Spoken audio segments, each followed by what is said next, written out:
Hello. Hello, hello. Good morning.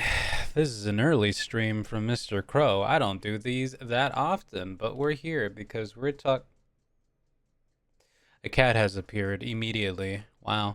Hi, we're gonna be doing a watch along, and we're gonna be viewing our peepers over at Mr. Jeffrey Keeley's Gamescom opening night live. Whoa, whoa! The caffeine is still, it's still got to kick in. I'm drinking some coffee right now. We're about like an hour away from the main event starting. They're gonna do a pre-show, which I don't know if they're gonna like talk about like a lot of stuff during the pre-show. But for anybody who doesn't know what Gamescom is, or the opening night live and all that stuff, essentially Gamescom is a European um, Gamescom is a European gaming meet. It's less of a convention and it's more of like a showcase. So it's pretty much mostly industry people. It's not like I think it is open to the general public for the most part. I could be wrong on that. I'm actually not super familiar, but I know for the most part it is very I'm sorry, my cat literally is like pushing my microphone right now. Also, but hey everybody, hey Digsaw, hey Digley, hey Rosie. So yeah, Gamescom it's probably not staying for too long watching Kirby Direct and the movie games. So let's see how long I can multitask. Not for sure. You're fine. You're fine. Um, so originally I wasn't even sure if I was gonna do like a little watch along of this, obviously because like, so I've so the purpose of doing this. Also, let me turn down the looping BGM. I feel like it's a little too loud. So the purpose of me doing this is essentially because, um, I want to see if Jeff improves, right? Because one common thing when it comes to any one of these shows that Jeff does that isn't the Game Awards, but even the Game Awards has fallen victim to this, is that he says, "Oh, it's gonna be like life changing." Crazy new game that you've never seen. You're not gonna want to miss this shit. Like he says stuff like that every time, right? And I'm always like, all right, Jeff, all right, I'll buy it. All right, Jeff, okay. And so we'll watch, and then it's just like 45 minutes of the most generic shooters and AAA, and excuse me for lack of a better word, but slop, right? Like your usual like AAA blockbuster game slop, and it's just fucking white dude shoots a gun, or medieval game with slight fantasy aesthetic or something like that, and and then like the other 25 minutes is like whatever he managed to scrape by from any non like Western slash North American developers. And it's usually stuff that is vaguely interesting, like anything coming out of China, Korea, Japan, or even like Southeast Asia, you know. And not to be that person who's like, oh, thing but Japan, but it's like it really does feel like the most interesting ideas we are getting is pretty much either from Eastern European devs or any like Asian like developers at this point, because a lot of Western developers are kind of stuck into this loop of making the same kind of like desirable AAA big money no whammy kind of deals. They're like, well, PlayStation made God of War and Horizon Zero Dawn and Last of Us. We should do something like that. And it's like, no, you shouldn't. You should just make good games. That's actually what people. You know what's crazy is that like somehow shareholder businessmen have not realized that if a game is good, it sells well. Not if a game looks pretty and or has a bunch of microtransactions and or is like, a Destiny clone, looter, schluter, whatever. Like, just make games good. That's all you need to do. And also, if you really want to sell your game, make it horny. Like, that's the easiest way to sell your game. Make it horny, but don't just make it horny for guys. Make it horny both ways. Like, look at Marvel Rivals. That game's still doing pretty fucking great, and it's literally because it's like really aggressively horny. Look at Street Fighter. Street Fighter does well because it is also that. I mean, Street Fighter also has a legacy, but still. All I'm saying is that if you really want to sell your game, make it horny. Anyways, but besides the point, Um, I want to watch the show because I want to see if Jeff actually improves. If he takes the criticisms to heart, or if he's just gonna be on a loop of repeating the same mistakes over and over and over again. Of just like, here's my show, and it's like, just generic AAA ish slop. And it's funny how I'm saying AAA slop because you would think, oh no, well that should be the prestige, the top of the top when it comes to development money and all that stuff. But it's like, no, well, just because you pump a bunch of money into something doesn't mean that it's going to be like good. It just makes it, if you don't have an interesting idea, you're just going to wind up with something generic. And so yeah, that's why I'm kind of watching this, just because I want to see. And also because they already said that Resident Evil 9 is going to be here. So I am obligated to be here and watch this because Resident Evil 9. But also, hey, just straight up, Silksong, like that's not even a joke. All you Skong lovers out there, I'm stealing that from Castle Super Beast podcast. You Skong lovers out there, Silksong real. There is gameplay. They have boots where it's playable, and so you most likely are going to see something Silksong here, like 100% guarantee. Also, they announced on their Twitter that they have something to announce in like 2 days. So yeah, so big time to be a Silksong truther. So yeah, that is essentially what we're doing today. And from what I hear, he said that this show might be pretty long, so we're gonna be strapped in here for a bit. Don't you worry. This is gonna be my only stream of the day, by the way, because I woke up pretty early. Skong derangement syndrome, But yeah, that is the plan for today. We're gonna watch some video games. We're gonna yap some video games. I'm gonna give you my riveting commentary, and then afterwards we'll see if Jeff, proved me wrong. I mean, I say that as if I'm some kind of authority on this. I'm not, but I feel like the fatigue has definitely been setting in for a lot of people with these shows. Not that we don't really have an E3 anymore. It's like this is kind of like our big video game shows every year. Want my Silksong on my table today. As somebody who was like a fan of Hollow Knight, okay, have I told you guys my Hollow Knight hot take? Am I in a safe space? Can I tell you guys my hot take on Hollow Knight?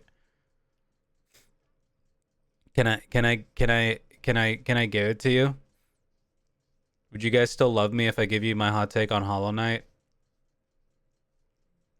My hot take on Hollow Knight is I think it's a fantastic game. I think it is very well made, very like beautiful in every regard.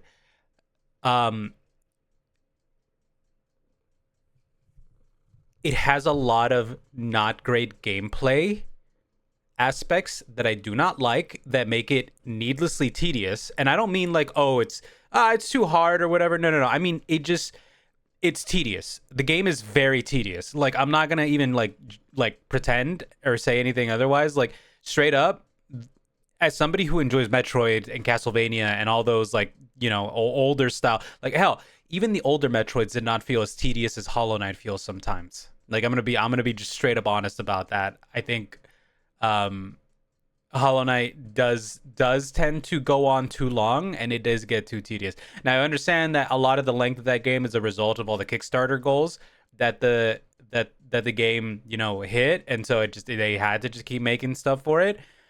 But when I played the version that pretty much had everything complete, and I was like, where do I know when this game ends? Because I'm getting to the point where I just am not really like you get to a new area and you're just like, okay, when can I start wrapping things up? Like, I'm not gonna lie to you guys. I've just been at that point in my life where I don't really care for games that go on for like over like 200 hours or something. So for me, the tedium of you have to go from this part of the map to this part of the map, go to this little specific thing. Like, I get that they were trying to kind of do a Dark Souls thing with some of the like, objectives and whatnot, and like, points on the map and doing specific things. But like, it got to a point where I was just kind of like, okay, this is dragging on. Like, that's my hot take on Hollow Knight. It drags on. It really does. And also the map sucks. I'm gonna say that right now. The map, fucking awful. God awful map. I hate the map in Hollow Knight. It sucks so bad. Everything else gameplay wise about Hollow Knight and visually and musically is fantastic. 10 out of 10.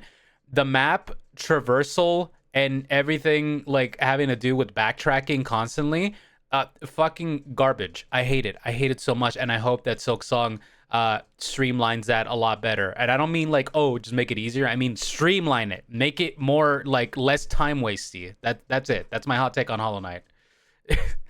I don't blame anybody who starts up Hollow Knight and then doesn't finish it because it goes on too long.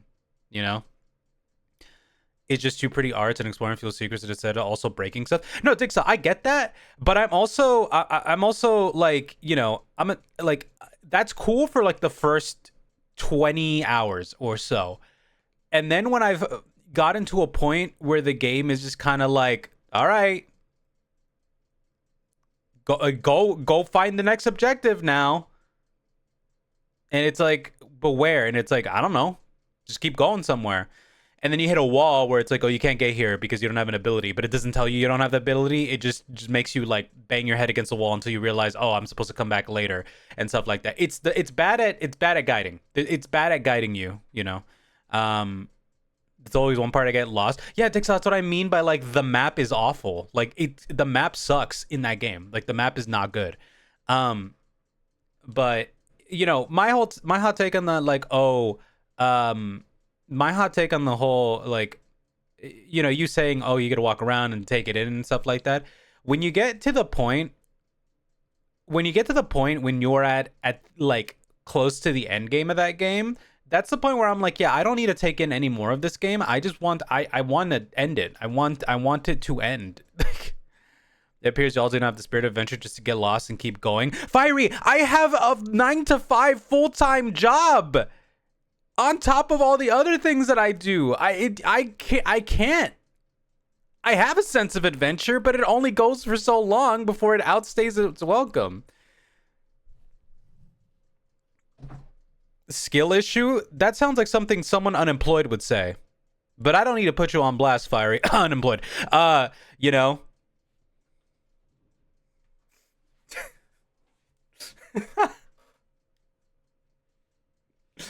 Anyways, to all my unemployed people out there, fucking yeah, I'm glad for you. I'm glad that you can do that. Why are you so mean to me?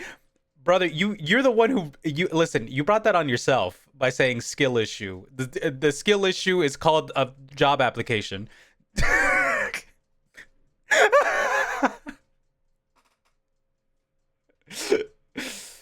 I'm sorry. Wow, Fiery got here and immediately Rosie was mean to him and then I'm mean to him. I'm sorry, Fiery. That was uncalled for. I didn't mean that.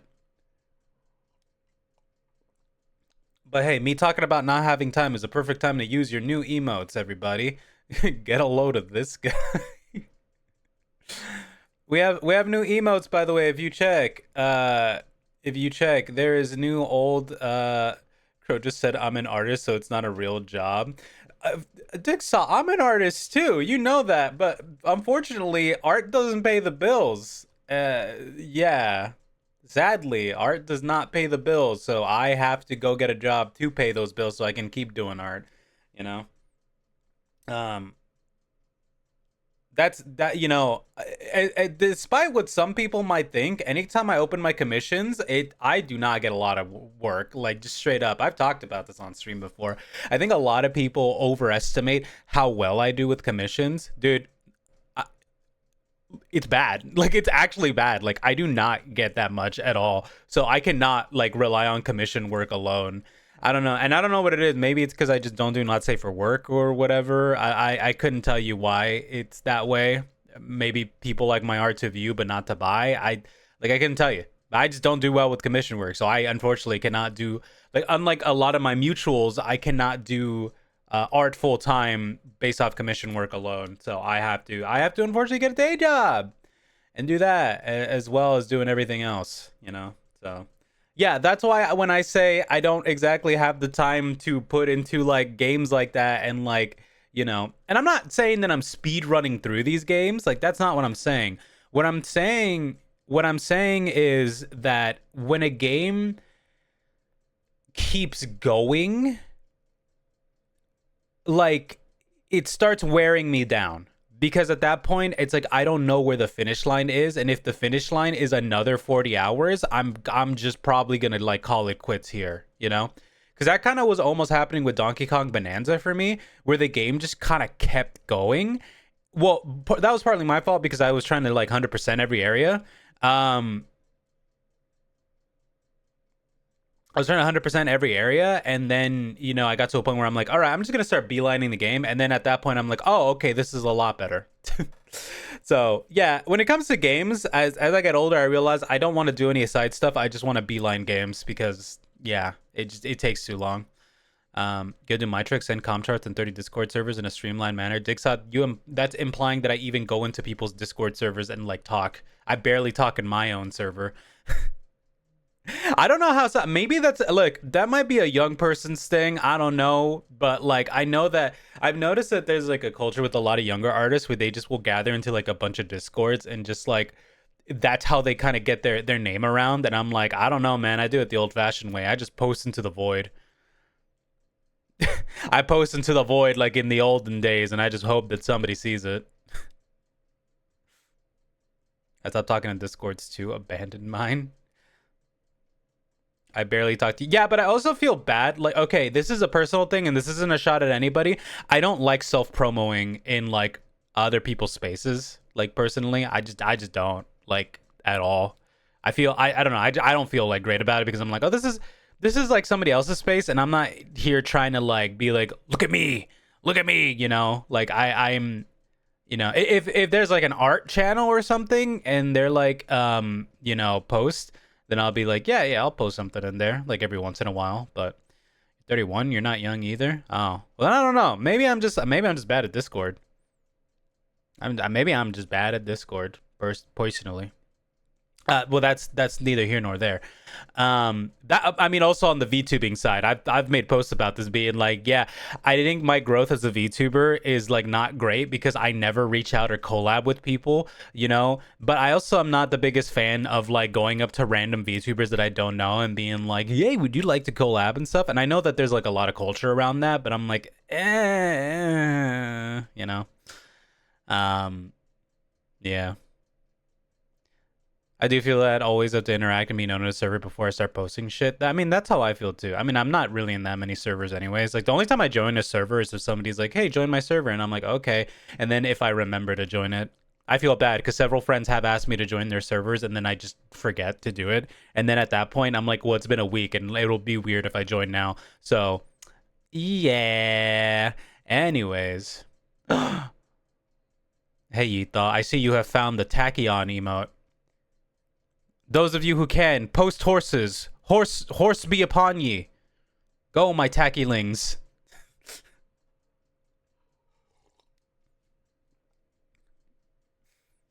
I think that's my favorite emote that I've ever done in a while. I also posted this last night in the Discord, but hey, for those of you who love your FGC memes, you can now recreate the infamous Justin Wong picture like that. Do you like that?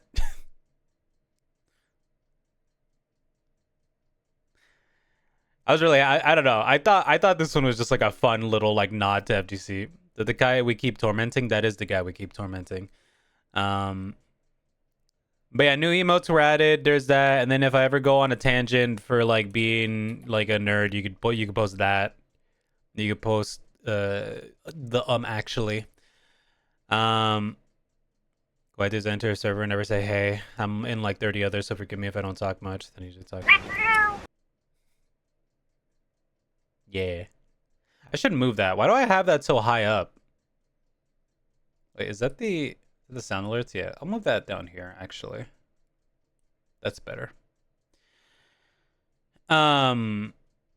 Yeah, because I'm in a server with several other like big artists and stuff, and I always feel intimidated posting in there because I'm just like, oh, you guys are all like really cool artists I've been following for years, and now I'm like hanging out with you. That's funny. What the hell? Oh wait, hold on. It's starting. What is this? Hold on. There's Bubsy. There was Bubsy. Oh my god.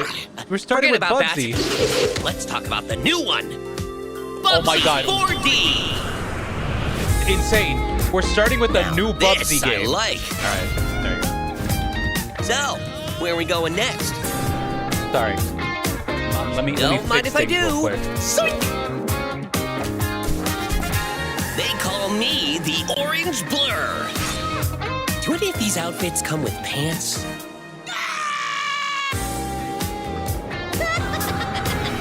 Yeah, okay, I didn't expect them to announce games in the pre-show. And it's working overtime on this baby. Atari? I didn't even know they were still around. Did bro just do a Sonic? The first game I ever played on my PlayStation, Fucking 29 years Bubsy, ago, wow. was Bubsy 3D. All right, I'm moving myself If right you here. told me back then that one day I would be introducing Bubsy 4D to the world, I'm here now. I'd say, yeah, that sounds about right. Hello, Kyle Bosman. Now let's keep this pre-show Where's popping. Gex? He There's another came back brand new already. game announcement. Okay, we're getting new games. Like, literally right in the pre-show. Okay, well, never mind. We're starting. We're starting with the Keeleys. Let's go. This is what I'm afraid of. Every time there's a pre-show, I'm afraid that they're, like, actually going to talk about shit. Anyways.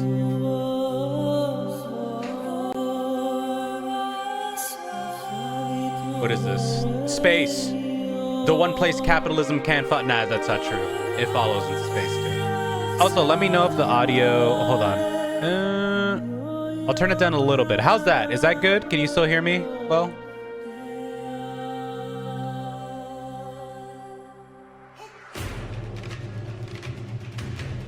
Let me know how audio is for a stream compared to me. Well, actually, I could turn it down here, too.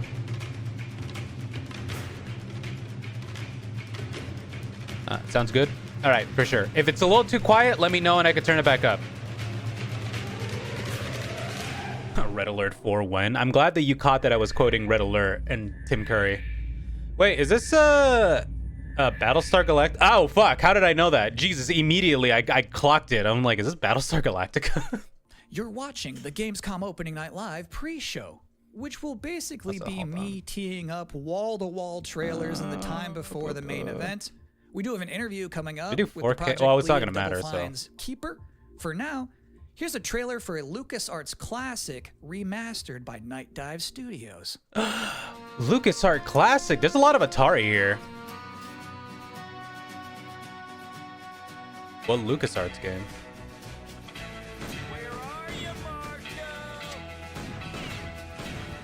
Oh, I've heard of this game. I never played it, but I've heard of it. Keep that feeling.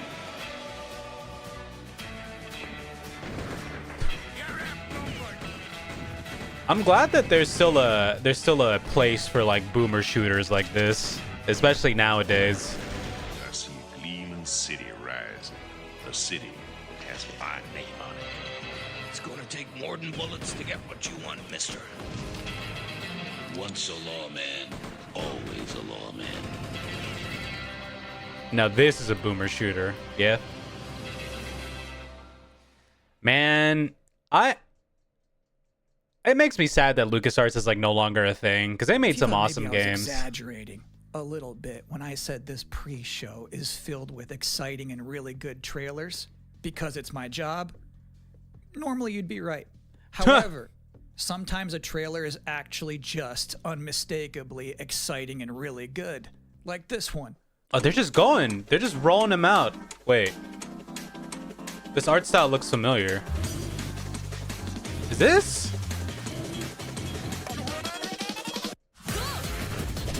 Never mind. That is not what I expected at all. Okay. All right. Never mind. I'm going to shut up. That is not what I expected it to be at all.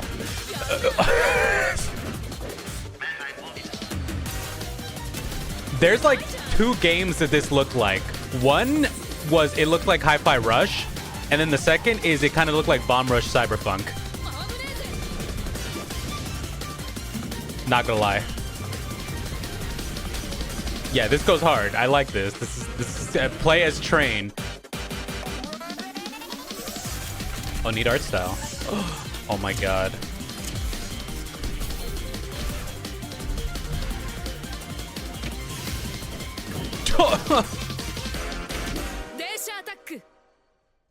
Shot Tech. That In looks this cool. year's Xbox showcase, Okay. Double Fine announced their first All right. new game since We're Psychonauts starting 2. strong. It's called Keeper. That looks And joining great. us tonight in a recently pre-recorded interview is the game's project lead, Lee Petty. Hi everyone, thanks for having me.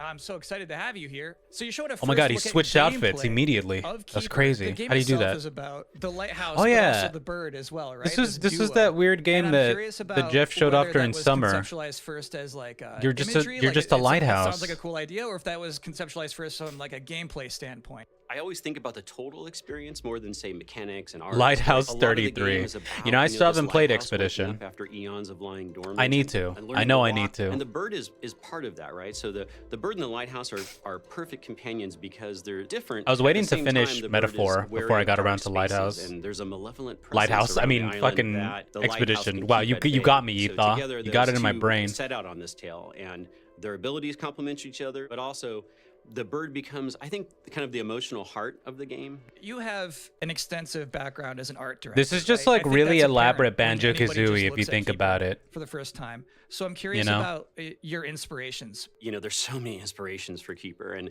one of the ones that really Ben Star stuck will be out played was everywhere. the That is Dark not a Crystal. choice, I saw yeah. it as a kid, and it was Ben really Star inspiring to me is the because it felt like lighthouse. such a different take Imagine. on a fantasy world that I hadn't seen before, and it was beautiful, but also a bit tragic. It was scary at times, but also really playful. They should and do fun. that. Do the honestly. bird and the lighthouse have names? Yeah, well, at least the bird does, and we call the bird Twig internally because she has a beak that is made of driftwood.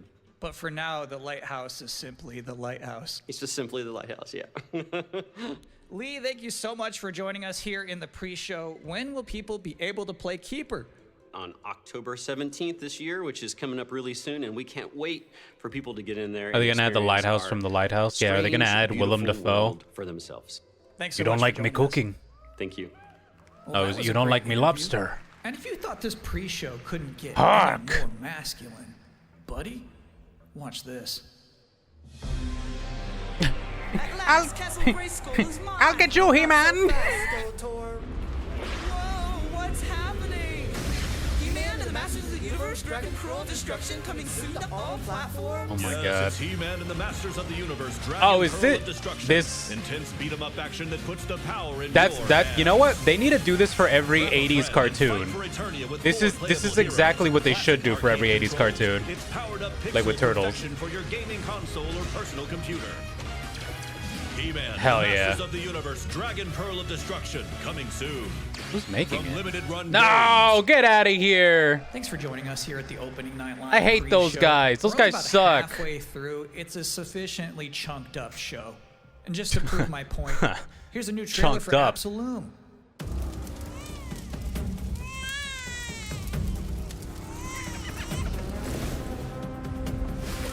What is this game?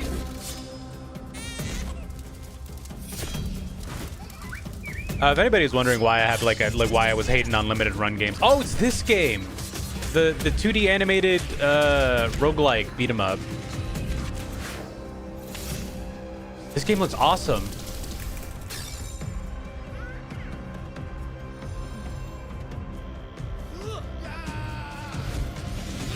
But I'm a sucker for anything that's like hand-drawn 2D animated, like for video games, because I know how fucking difficult it is. But this looks sick. I like the art style of this a lot. October 9th. That's a release date reveal. And I think Oh, nice. Frog Mage revealed too. That was cool. Sorry, I gotta Now, if let you'd my like cat to out. Take a break at this moment, maybe grab a water and some snacks. I really can't recommend it. Here's a brand new look at Long Gone. Oh, I mean, that was kind of stupid. Why did he do that? Have you checked Spiritfall? I have not, no. What is Spiritfall? What did they do? Weld these things on? Why does it kind of look like Sajam? Anybody else catch that? He kind of looks like Sajam.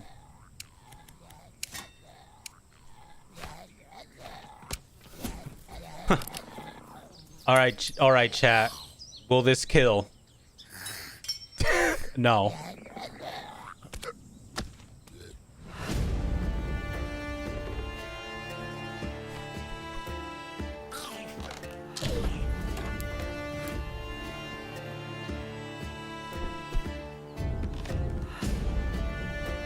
Hand-drawn roguelike 2D platform fighter. Oh.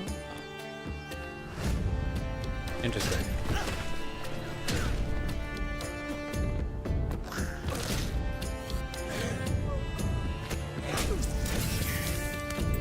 This game looks neat artistically, but I can't get over the fact that the main character just looks like pixelated Sajam. it's kind of killing me.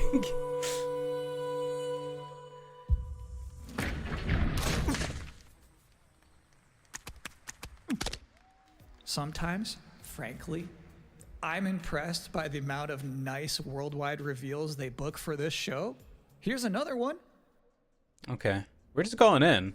But I'm concerned, though, because this is stuff that isn't in the main show. So, like, what is, you know, what is going to be in the main show if they're dropping all this, like, right here, you know? I mean, they put out a list of what's going to be there. And there is going to be a segment where they're going to talk about Call of Duty. So, be fucking strap in. Fucking Fool's the main show. The only thing in the main show that I care about is Resident Evil 9. That's it. That's... Is this fucking... What is this?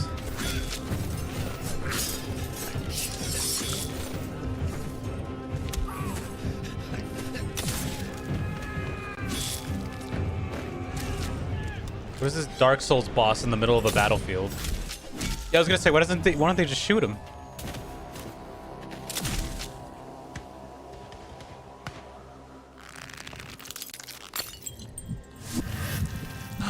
Is it vampires? Is this... Oh no. Oh, he's got a gross Resident Evil arm. Why'd you stop shooting? Keep shooting. Why would you stop shooting? Hey, B. Welcome. I swear to God, if this is a Souls-like... Oh, no, it's a first-person game. Okay. Okay, sick.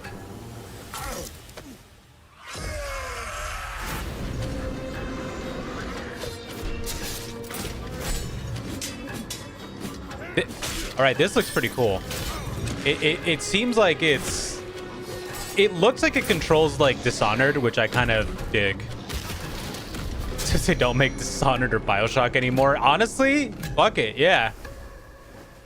Yeah, this looks sick. I'm down for this. This is by the Ghost Runner devs. Those guys make good games. I love it. Valor Mortis. All right, I'm down for that. So it's my sworn duty as pre-show host to make people excited about Gamescom opening night live. Thing is, you can't just tell someone to be excited. You can't just say, y'all excited, and expect people to start clapping.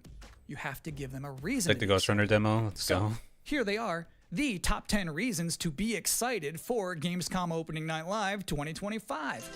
Number 10, hearing people make noise when someone asks if they're excited. Number 9, a new trailer from The Outer Worlds 2.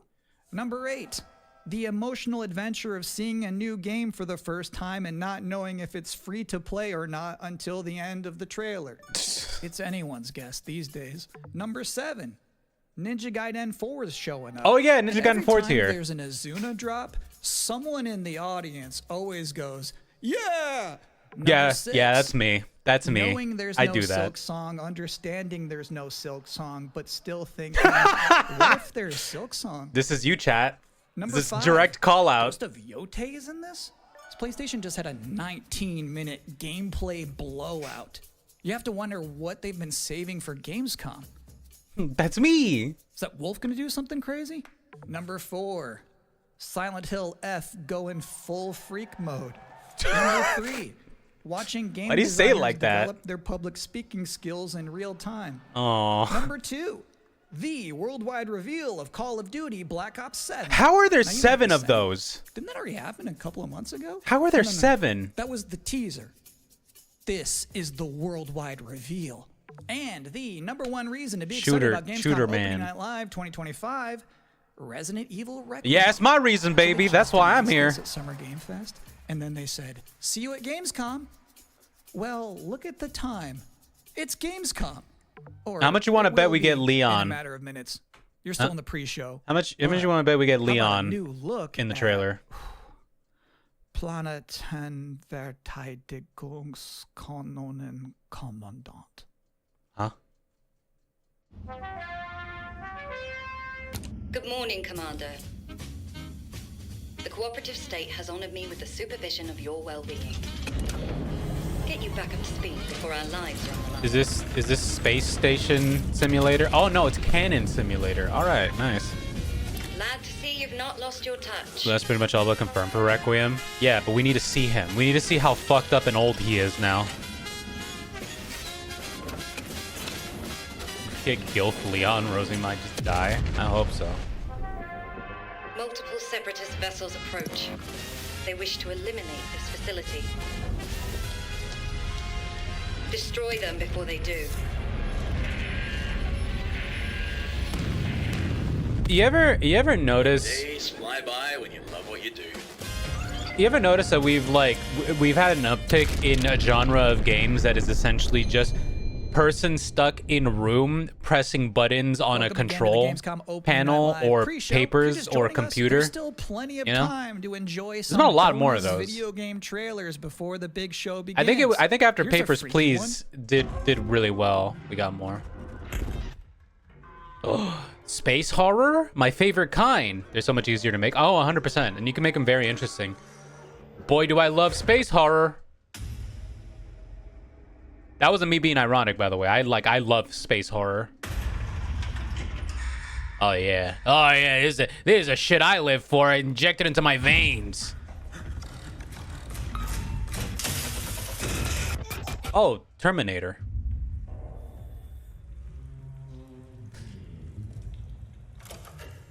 Oh yeah. Give me big chunky analog technology. This is the shit I live for.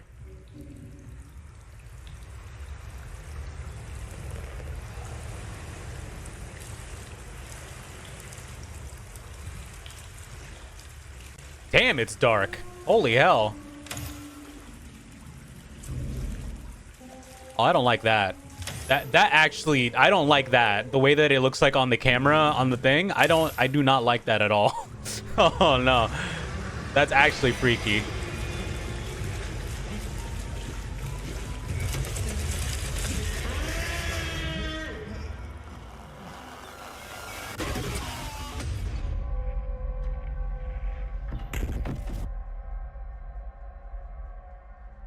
I'm down for that. That looks awesome. That looks sick. Fact about that game, they actually created that whole environment by 3D scanning the entire bathroom of Jeff Keighley's mansion. Now, we've got 3 more videos and not a lot of time left before ONL begins. So next up, 2 trailers back to back. Millions of souls pour into the underworld every day. You're no different. My lord, he's here. Chinese game? I bid you walk the mortal world once more. Neo 3? No, I don't know. No. Fallen leaves return to their roots. You shall gather the soul. That'd be Koei Tecmo. I mean, Neo 3 is happening, but this is not them. I've watched over this city for ages, and every name in your scroll of death. Not All right, now we see if this is another Souls-like or if it's going to be a character action game. Souls-like. You can judge my fate. All right. Why wrestle rogues when their artifacts can do what Man, no like shade to Chinese developers or anything, but man, they really liked Sekiro, didn't they? They really looked at Sekiro and said, this is what we're going to do for all our games from now on. You know?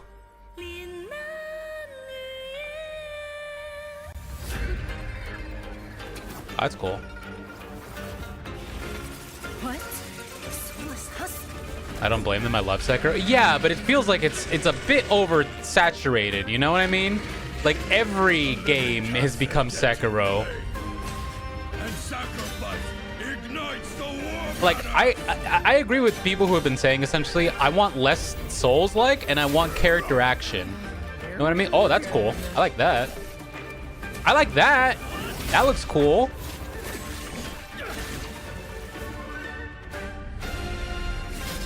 Yeah, I want more character action. Give me more Devil May Cry, you know, Ninja Gaiden or anything like that. I don't need more Souls-likes. I'm good. We got a lot of them. Also, House. Evil House.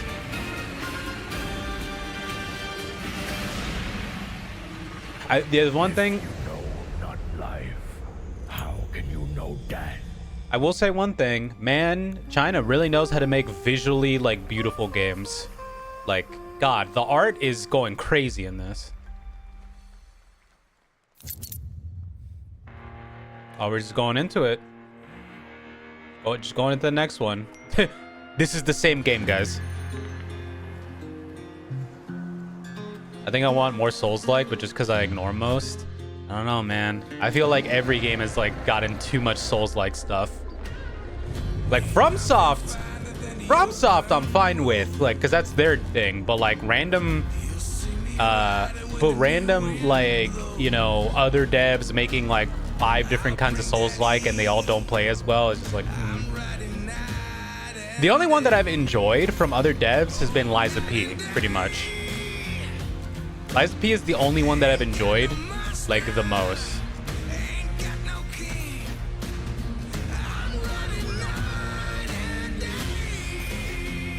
You want the full American trucker experience? We got it right here, brother. Bad news, Deacon. Storm's almost on top of you. I got eyes on it. You can still turn around, you know. What is with video game devs and, like, naming every, like, roughneck white guy Deacon? Let's get it done. I've never met a single person IRL who's ever been named Deacon. Speaking of character action, have you checked out Juno Kids at the charming dev character action with the demo out? Hey, send it in the Discord. If you ever find an interesting game that you think I might like, put it in the Discord. To catch your breath after that. But to be honest with you, that was not the last king of the road you're going to see in this pre-show. I've got one more trailer for you, a brand new reveal for Sonic Racing Cross Worlds. Oh, Hatsune Miku! Well, we already know she's in the game. Oh, Pac-Man. That's cute.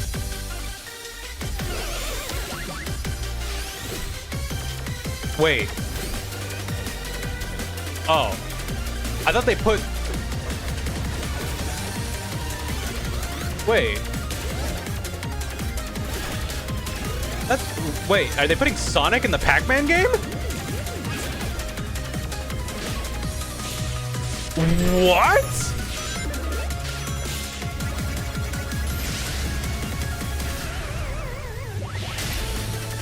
Oh my god, they're putting Sonic in the Pac-Man game.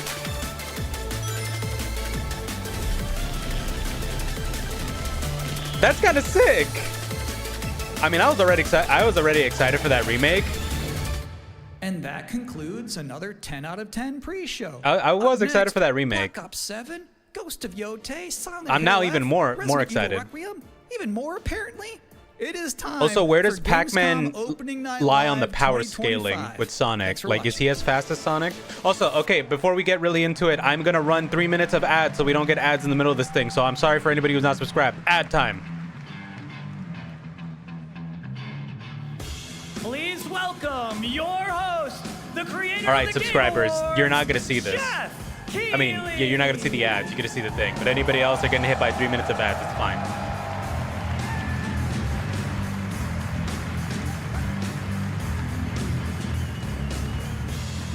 Get up, stretch, drink water, get what you can before it starts. You guys ready? It's video game time. Guten Abend.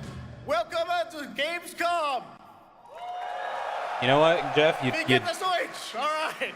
This is Opening Night Live. Hello, everybody, and this is the kickoff to the biggest games festival in the world right here in Cologne, Germany. We've got over 5,000 fans in the hall here at Cologne Messe tonight. Welcome, everybody. Welcome, By the everybody. end of the week, More than 300,000 people will walk the show floor, which for the first time has more than 1,500 exhibitors. It turns out that E3 didn't die, it just moved right here to Germany. And of course, there are I mean, I don't blame millions him. more The watching LA live Convention around Center the world. fucking No matter sucks. where you are, we're all connected Place is tonight awful. as one global community to celebrate the art, creativity, and joy of games, from the boldest indies to the biggest blockbusters.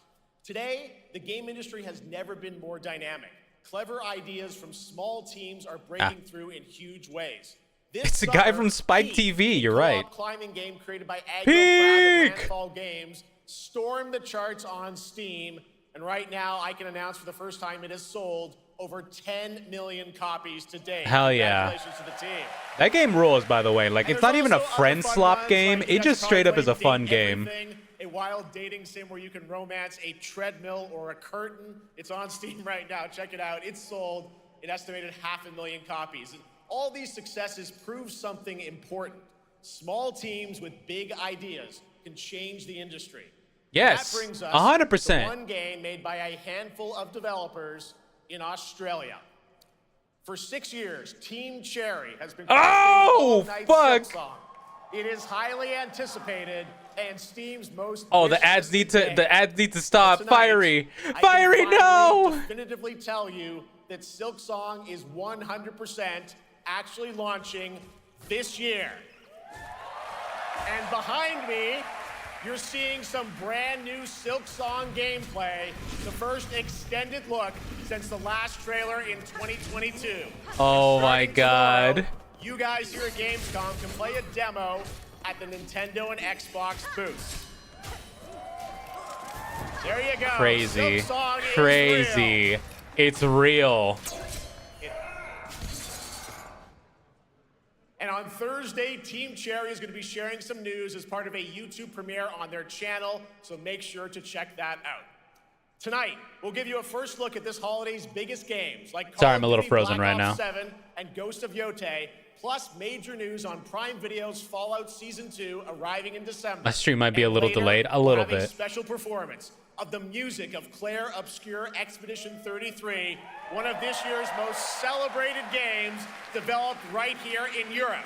Plus, a brand new look at Resident Evil Requiem from Capcom, and the world premiere of the opening cinematic from World of That lady's got a Warcraft beer. Midnight from Hell Blizzard. yeah. Now, as always, ONL is also about surprises, and we do have multiple brand new AAA game announcements and reveals over the next 2 hours, so stick around right until the end. This is our biggest opening night live we've ever done, so let's not waste another second. It all begins with this. Is it gonna be Call of Duty? Is it Call of Doodle time? Are those TVs? It brings me such satisfaction to see you here.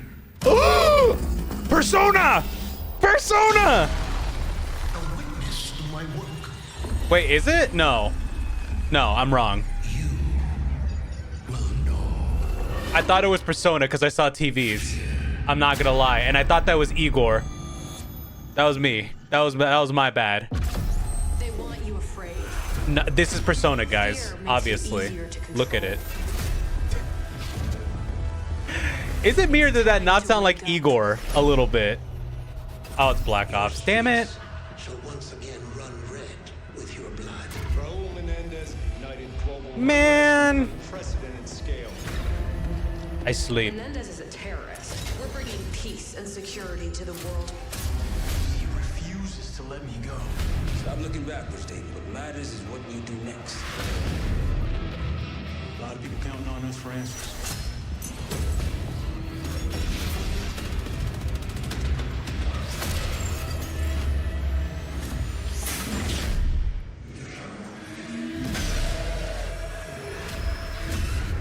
Spectre 1, report. Need a ship.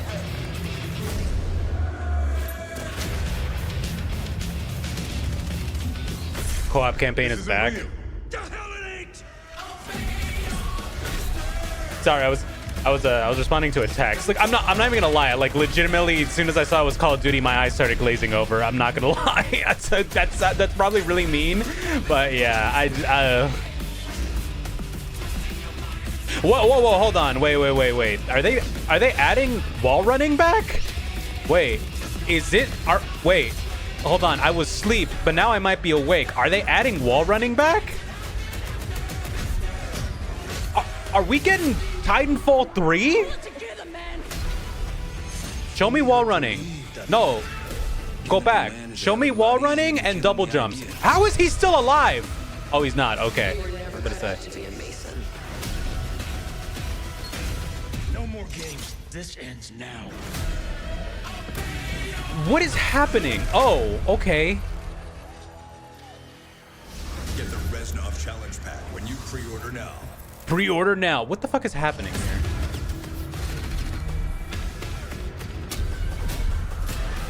Wait, hold on. Show me wall running and like double jumping and grappling hooks, and you might have me. You might have me. All right. You might. How about that? You might get me to. Of course, Dead Ops Arcade as well, and it looks like we also have an official date. Call of Duty Black Ops 7 releases on November 14th. That was the farm from Transit from Black Ops 2. It's so funny. Natalie Pohorsky from Raven to opening night live. It's so funny to me how, like, I think collectively a lot of people actually have super fun memories about the first 2 Black Ops games, right? Like you know, I'm not a big shooter guy. I'm not a big Call of Duty guy, but even I was somebody who was like somewhat obsessed with Call of Duty Black Ops and Black Ops 2. Thanks for having us. We're very excited to finally talk about this game. Yeah, excited. Let's get into it. All right, well, that trailer was obviously intense. Black Ops is back. Twisted world of Black Ops as always, and it looks like you're definitely pushing the envelope again. Absolutely, Jeff. It's been a long road, and we're thrilled to finally be sharing what we've been building. Black Ops 7's got a bold vision of the future. We're diving into 2035, and it's... That was in my trick shooter phase of the early 2010s CODs. But it's twisted in only the ways Black Ops could. And, you know, you come to expect what you got there. It's a world of fear. The shadows are gone. Nothing is what it seems. Yeah, 2035 setting. So the question is, you know, we're wondering, how does Menendez, how does this all fit into the Black Ops timeline? Yeah, so we're pulling threads from Black Ops 2 and Black Ops 6, but don't worry, don't get it twisted. This is a beast of its own, Black Ops 7. We're stepping into a world spiraling from the return of Raul Menendez. And for context onto like just in general the Black Ops series, and you know, the protagonist is, you can tell us who's stepping into the light in this game. I'm gonna turn down the volume a little bit. Returns, he is not the same. He's carrying deep scars. So for any context onto why I said earlier, is this the return of like Titanfall? You know. We're also introducing the guild. Important to mention. Respawn helped make, or the original Respawn team that did Apex and Titanfall worked on Black Ops 3, I believe, and they added a bunch of movement tech into that game that made it essentially play like Titanfall. And I really loved that. You could run on walls, you could grapple hook, you could just like slide everywhere. Like it felt awesome to play. Like it was really cool. So I'm curious if they're gonna go back to that style of game, because I'm gonna be honest with you, probably the most boring type of shooters to me are the grounded ones. You know? Yeah, jetpack era of COD. I liked that because I like it when games feel like games and not when I'm like boots on the ground, shoot a gun. There's an audience for that. I'm not that audience. Our central city of Avalon, which is more than just a backdrop. Yeah. So I'm excited to see if they take some like lessons from Respawn and do that, because Respawn only makes Apex and Star Wars now. Gameplay, and I understand you're doing a co-op campaign for this one? That's right. From the start, we wanted to make a bold change with the campaign. Black Ops 7 can be played God, I feel you. Yeah. up to 4 players. I like movement. I like cool movement tech. That's the reason why I played Apex for so long.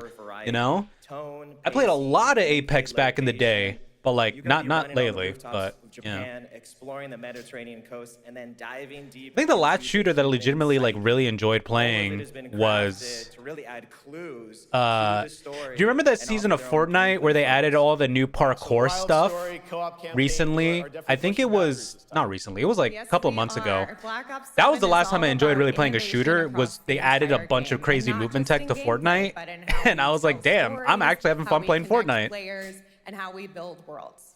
And this is just the beginning. There's more to come at Call of Duty next, including multiplayer and zombies. But for Vaguely. now, we hope you guys are excited to step into something new and experience something truly unforgettable. Amazing. All right, Call of Duty Black Ops 7, thanks so much, guys. And now, here's a behind-the-scenes look from the rest of the Call of Duty development team. Thanks, guys. Los Angeles. When Tekken Fortnite was added 2 years ago. 7 brings No, an you all-new thought way to play the Call of the Duty newer campaign. This Fortnite time, you're tech. not going They in alone. revamped the parkour You have the option system this year to play solo a or bit up to ago. a 4-player co-op start to finish. You can bring your friends, you can make some new ones, and there's a whole bunch of adventure. Even Yeah, from after the chapter story. 6. That's what I'm talking about. For They added solo a bunch of players, like we really make sure they added a that bunch of they parkour can tech that was like engage in the really cool, campaign the and way it made the they movement want feel to like a and lot feel better. like they're truly playing a Black Ops story. What's going to be fun is having each player in your squad gravitate towards their own play style and then really playing it off of each other. We've crafted this as an inherently social mode that features the amazing linear Call of Duty missions that our community loves. Mission variety is at the core of the Black Ops 7 campaign. The pacing shifts between high-intensity So they're just combat, like, hey, Inception was a cool stealth-driven movie. What if we and do that? deeply psychological sequences that challenge your perception of reality. Avalon serves as the narrative's anchor throughout, but the campaign stretches far beyond its borders, both geographically and thematically. It's dynamic and full of I mean, I gotta give it to the Treyarch team for explore, actually trying experiment, constantly and to do experience the something story in interesting new ways. with their And in the stories, culmination like, of the and not co-op just campaign, making it like, we're unleashing something bold. The like end game. hell yeah, It's a proving Americans ground to shooting put everything gun, you've mastered you know, throughout all the that campaign stuff. to the test. The end game is a Yeah, brand Black new Ops has always been PvE social psychological experience and like where you and your weird. squad will need to survive overwhelming odds, adapt under pressure, and break the rules of what you thought a campaign could be. Zimbambos. Each run is a new step in your power journey as you wield personalized abilities and face unexpected challenges. And here, all of Avalon opens up. It gives us a lot of freedom to have some fun with the gameplay mechanics, player movement. Players really can turn the map into their playground. This is your chance to explore the world Fight beyond your Robo-Dog. mission.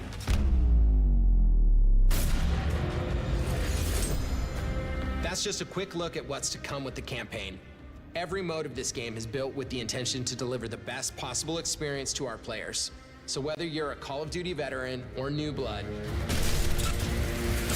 there's something for you in Black Ops 7.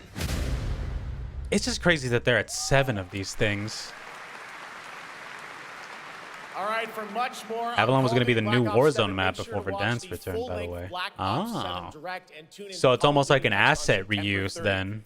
Still to come, we'll have news on Fallout Season 2 and the announcement of a brand new What was game that, Zoom? from adventure game legend Ron Gilbert. I grew up playing his games, and I can't wait to show you his next unexpected creation a little bit later. All right, who's ready for our first brand new game announcement of the night? All right, brand new game. You'd feel that way. Well, to do the honors, please welcome back to ONL one of the most respected and recognizable hosts in esports. She's my co-host, Shox. Who?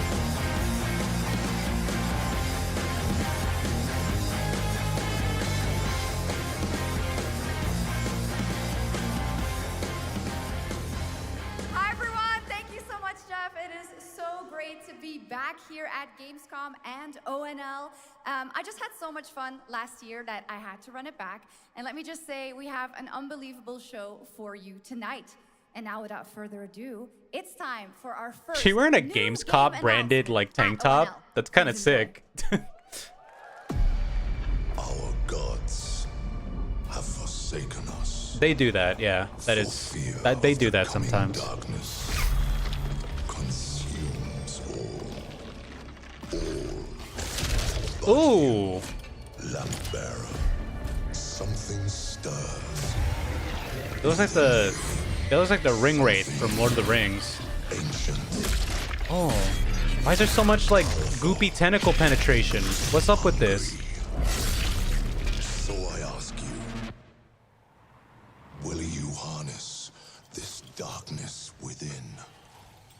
deliver unto our so-called lords retribution.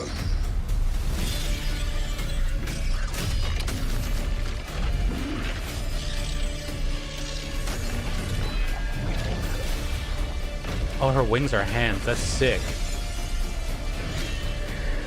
God. If there's one thing that I love about... If there's anything that I can take away from Catholicism that makes it sick, it's the imagery. Catholic imagery goes so fucking hard.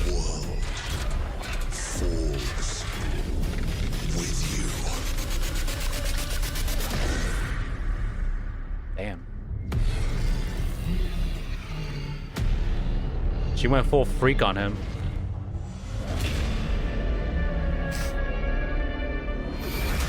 Lords of the Fallen 2.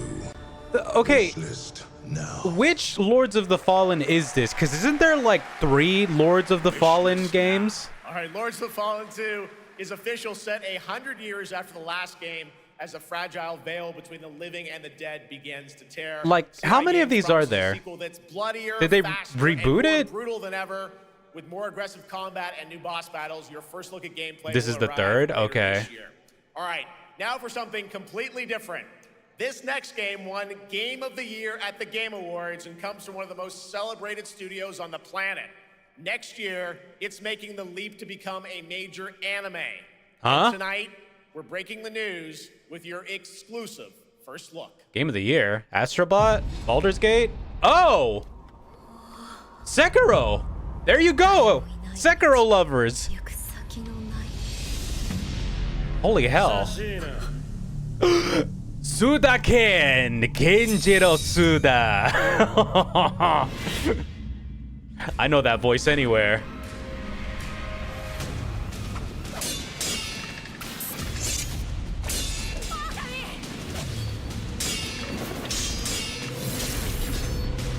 Is this the first FromSoft anime? It has to be, right? Oh, this looks sick. This has to be production. No, not production IG. What studio? I'm gonna guess the studio. My guess is either production IG, or. Oh, there you go. Wait, did it say what studio? They didn't say. No, it's not Trigger. Awesome. All right. We're just getting started. Our next new game announcement stars a hero. How delayed I am. No Fiery, I think you gotta true legend refresh of the stream. justice and gadgets. Batman. Now, the style of that anime looked very production IG-ish / like Masaki Yuasa. So maybe Science Saru?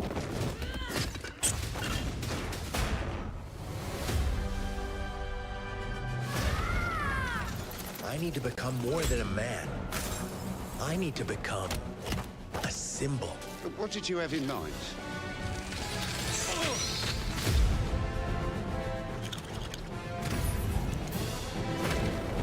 Oh, they're using the Batman the Animated Series music. That's so cool. Oh my god, it's just Arkham, but like Lego. That's crazy. It's legit just Arkham, but Lego. Who are you? I'm Batman.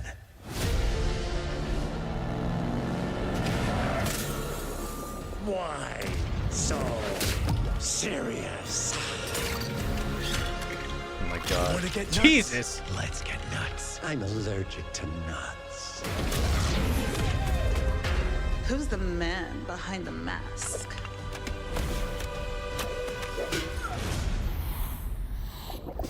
It's just Arkham. That's just Arkham. They just made it Lego.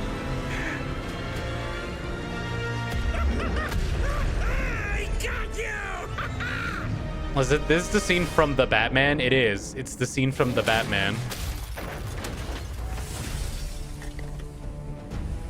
Batman the movie, the game. Yeah, it is Batman the movie, the game.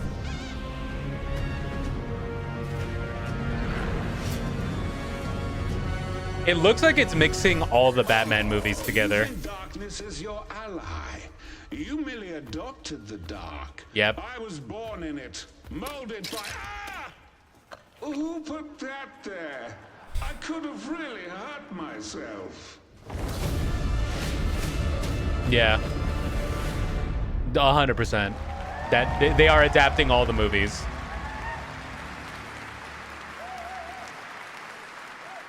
That's the fun. Bat is back. Please welcome the head of Lego Batman development team, Jonathan Smith. It is like I feel like this is the first major like Batman game to come out where Kevin Conroy is not going to be voicing Batman, which is Jonathan, sad. welcome to ONL. All right, so after the huge success with Lego Star Wars, you guys are returning to Lego Batman?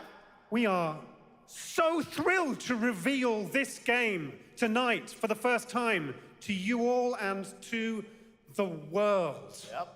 And that's not all. At Gamescom, you will be able to play Lego Batman Legacy of the Dark Knight. Wow. Pretty amazing. All right, well, there will be a demo on the show floor for everyone. Now, let's break down that trailer because we see so many fan favorite references, to films and things like that. Well, yeah, So they had the Batman what the is Animated story Series of this music game? in there. This is the definitive, essential Batman story. We take you on Bruce Wayne's epic journey from origin journey to legend. You'll train with the League of Shadows. You'll fight crime on the streets of Gotham. And as the years go by, you'll establish your ultimate legacy as the Dark Knight. Why didn't he call the Justice League? Is he stupid? From decades of They were busy. Batman movies, They were TV busy. shows, comics, They and couldn't come. games, all brought together and brought to life in our unique They Lego world. they had somewhere to be that Cannot that wait Friday. for it. You know. Let's also talk about the combat because we've got some real gameplay here of the combat, and I gotta say, feels like Busy you're really doing amping what things stuff? up here this Don't worry time. about it. The team has created a really rich, deep combat system that's authentic to Batman's unique style.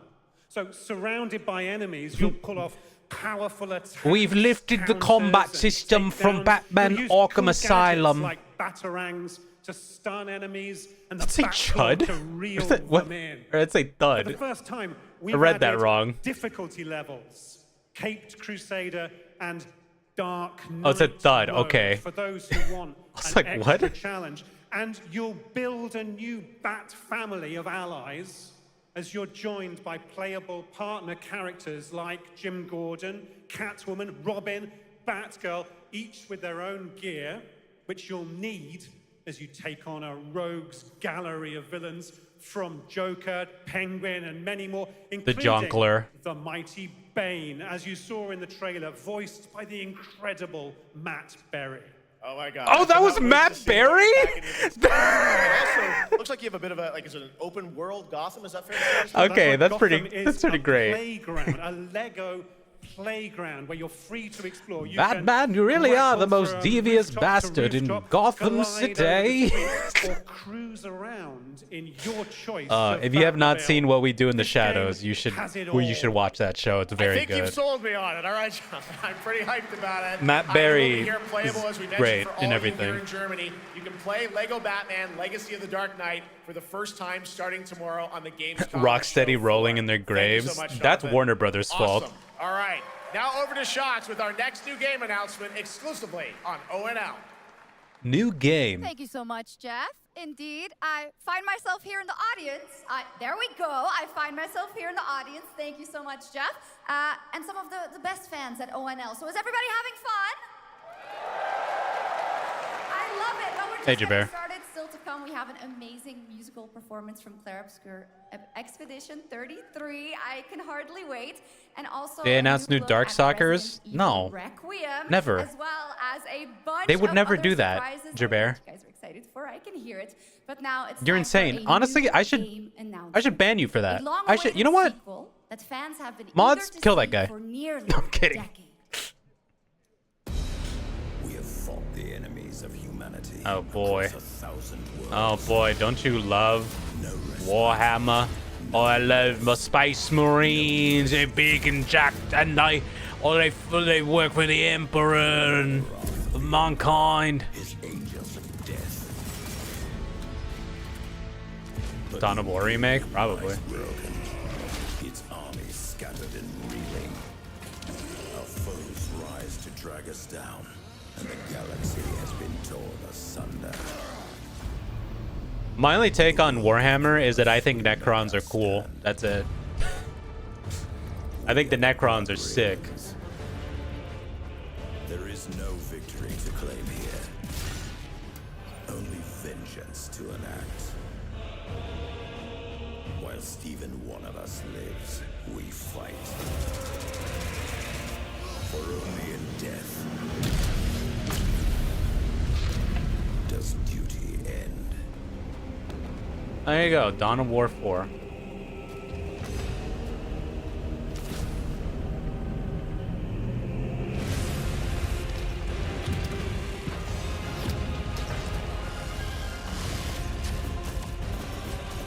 They better be careful because they better not show a female space marine or the Warhammer fans are gonna implode on themselves because God forbid a woman exists. I'm sorry, I had to take that dig. Anytime I see anything Warhammer related, it's like, oh God. It's like, Jesus Christ, the Warhammer community is something else sometimes. The last great conflict, the battle for Kronos, begins again in Dawn of War 4 with 4 playable factions and over 70 missions. Dawn of War 4 is coming in 2026 to PC. All right, now it's time for an unexpected update from the Monster Hunter Wilds team. They should have made them all women. Yeah, I agree. Crossover event. Woman in the future? Pure woke nonsense. Yeah, for real. Monster Hunter!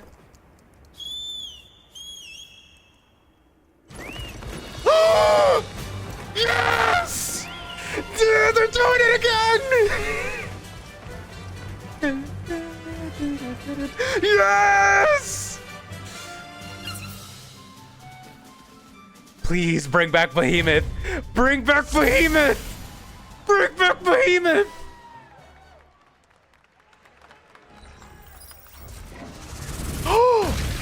Oh no! Omega! Okay! Alright! Never mind! Omega then! What do you mean, Omega? What do you mean we're fighting Omega? All right, to tell us more, it is my great honor to welcome 2 very special guests together on stage. Ryozo-san from Capcom and Yoshi P from Square Enix. He's here! Yoshi P! Mr. FF14. God, why is this man dripped out every time I see him? Look at him. God damn. What the hell is that? That's Omega, Fiery. That's a robot. God, I hope to have that amount of swag when I'm that age. And Mana will translate for us. Well, guys, it's great to have you both together here at Gamescom. Ryozo-san, what can you tell us about this collaboration? Hi, thank you, Jay. So for anybody who doesn't know, in Monster Hunter World, one of the best collabs they did was the Final Fantasy collab that they did with FF14. And they brought Behemoth as a boss fight, and it was awesome. And all the weapons and armor and all that stuff was really cool. So I'm excited. Today we're very excited. Limited to Shadowbringers. Am I stupid or just haven't seen it? It was part of a raid. Final Fantasy 14. If you didn't do the raid, then you probably didn't see it. モンスターハンターワールドの時にもコラボさせてもらったんですけど、その時もですね、吉田さんとまたちょっと機会あったらどっかでやれたらいいですねみたいな話をしてたんですけど、今回それが実現しました。I hope. But that means they're probably bringing back the Rathalos fight for 14. 詳細は来月皆様にお伝えできると思いますので、そちらの方を注目していただけたらと思います。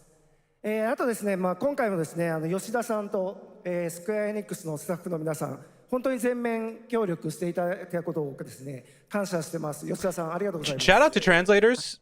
はい。で、ここからですね、 for being able to pick up everything that he's saying. After our collaboration in Monster Hunter World, I remember talking to Yoshida-san and discussing how much we wanted to do it again, and now we're very thrilled to make it happen. What we showed you is just a little glimpse of what's to come, so please look out for more information that's coming next month. But of course, Yoshida-san and the Square Enix team have been working just as hard with us on this special collaboration. So I'd like to not only thank him, but turn it over to him to share some thoughts. Guten Tag, Gamescom! FF16 collab would have been rad. A fight with the Ifrit or Behemoth would be rad. Yeah, I agree. If they do decide to add, like, you know, something down the line, I'm so down for that. それからカプコンの開発チーム、そして何よりゲームファンの皆さん、本当にありがとうございます。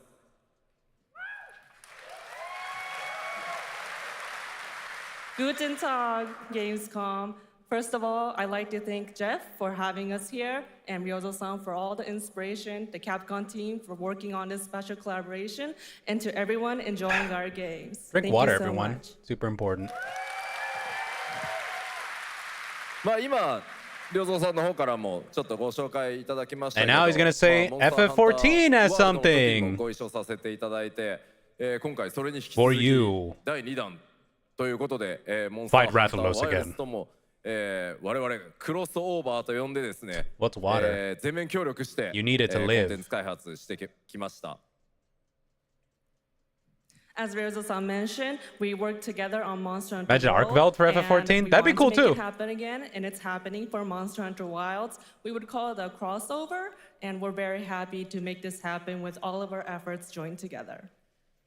もちろんクロスオーバーですので、ファイナルファンタジー14側にも、スペシャルなバトルコンテンツご用意しております。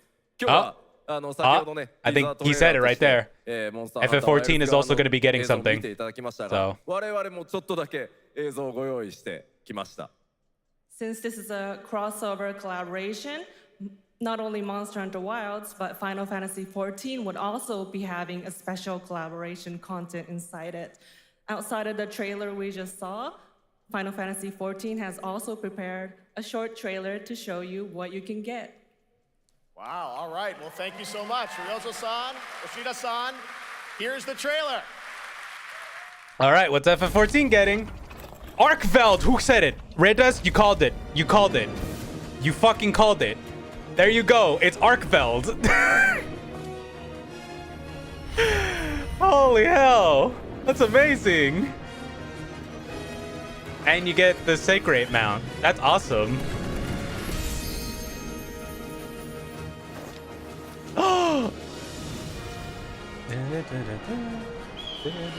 Wait, are they adding a new area for it?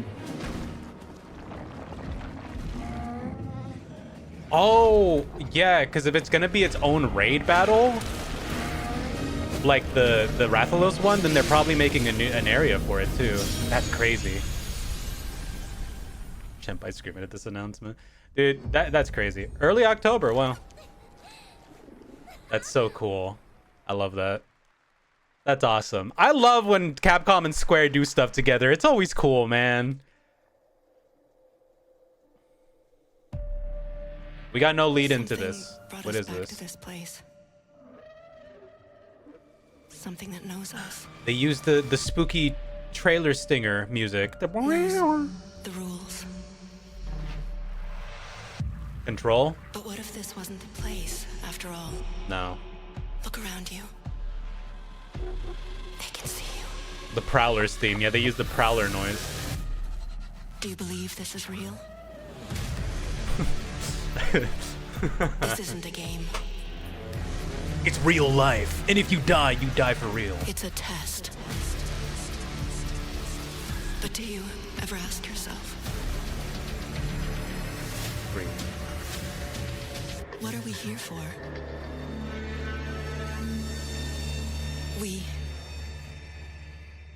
We're here to play.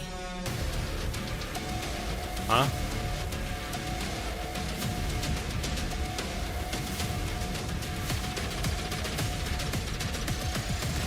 Are you ready to play? This is a trailer for Gamescom? To the world's biggest gaming playground. Oh, okay. Game on. 500,000 people, 1,500 exhibitors, endless games to explore right here in Cologne. Discover rising stars at Gamescom Awesome Indies. Step into the cosplay universe, on-site or online. Watch, join, Become the hero. Experience live shows, You know, it'd be cool to go to and create Gamescom one events year, in the but Gamescom event arena. fuck, is it Not in expensive? Cologne? Go to Gamescom.global. Stream the highlights on Know what I Gamescom mean? now. Vote in the Gamescom Fuck, award, is it gonna be or expensive? dive into our Gamescom studio on Twitch and YouTube. And of course, we're here to play. Join the fun. I in like our that fake community out of it RPG feeling like an Gamescom actual like game Epics. trailer for a second Who there. waits? We care. Gamescom runs on 100% renewable energy and puts accessibility first. The whole city joins in at the Gamescom City Festival. It doesn't stop there. The whole world comes together, not only here in Cologne, but also at Gamescom Latam, Gamescom Asia, and beyond. Welcome to Cologne. Welcome to Gamescom. Yeah. All over the world. And now, keep on watching Gamescom Opening Night Live. I will. Thank you. Thank you for reminding me. I will keep watching. I'm ready to game, all right. And that was only a glimpse of what is to come here at Gamescom, the biggest playground. 4-day event in though, that's the kind of world, crazy. and what it has Like in a store 4-day for gaming you. event is We're kind gonna of play, and the like fun that's is a just getting lot. started. So, Jeff, what's next? Is it anything good? I think it's going to be good. It's going to be a video game, I can tell you that much. Last year at the Game Awards, we had the honor of announcing the long-awaited return of one of Capcom's most iconic action series, Onimusha.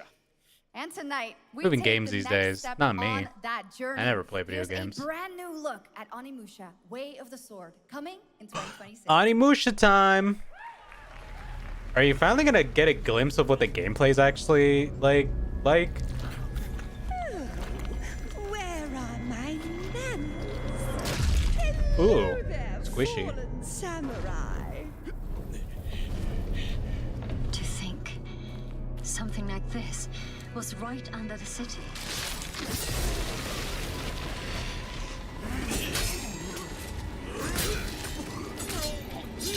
What fearsome power! Be careful! Oh. English dub? Yeah, they revealed the English dub a while back. You and your awful kind put him through too.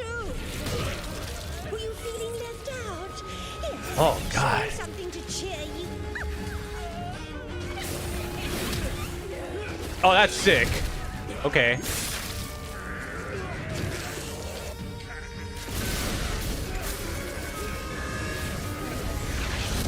New ways controlling this lightning.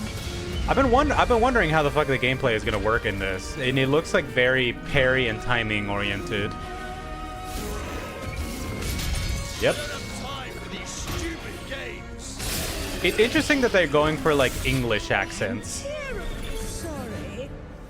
Anyway, do enjoy.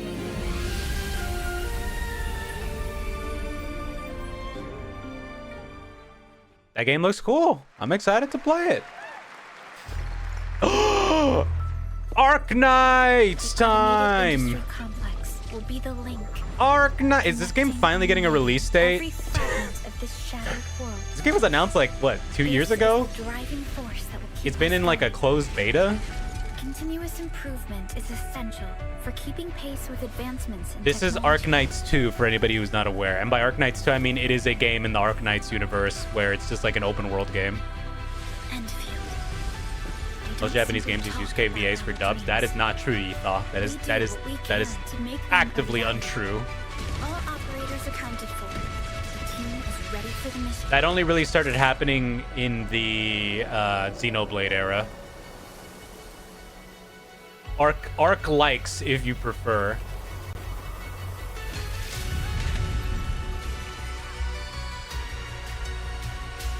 I love spreading misinformation. It's a fucking city management game? Hold on. I saw some fucking satisfactory ass shit right there. What is with the city management? What is this?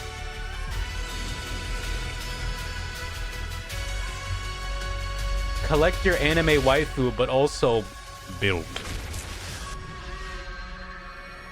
Yeah, Enfield. There you go. No, still no release date. Wow, that game is never coming out.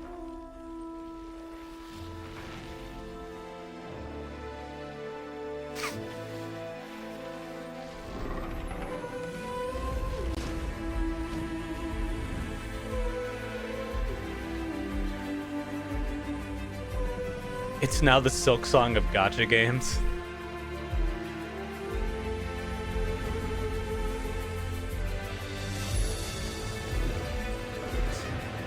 I know that they had a closed beta like not too long ago, so like you know, it's real. It's a game. It's just like they just have not announced when they're gonna release it. Kingdom of Sweden. New Civ game? This isn't the Civ devs. This would be something else.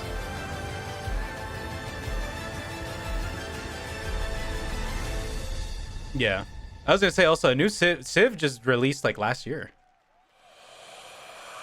One of them attacked us. The Alpha. She was found. This will truly be the birth of a new world. A world where we are the one and only human race. That lip sync was awful. Came far too late. I see the years haven't been. Whoa. I know about the Alpha. Why is she here? This game looks like fucking Vanquish mixed with Armored Core, and I'm so fucking into that. I'm so down for this. That's just Armored Core. Also, it also looks like Xenoblade. Am I like? Did anybody else realize that this also looks like kind of like Xenoblade? Let us end this war. The art style is very similar. Oh, Mother. Thank you. Thank you, Mother. Your sole directive is to now serve and comply. Do you comply? No.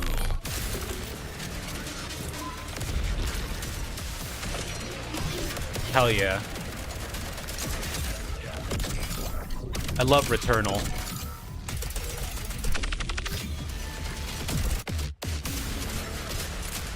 A way out is here.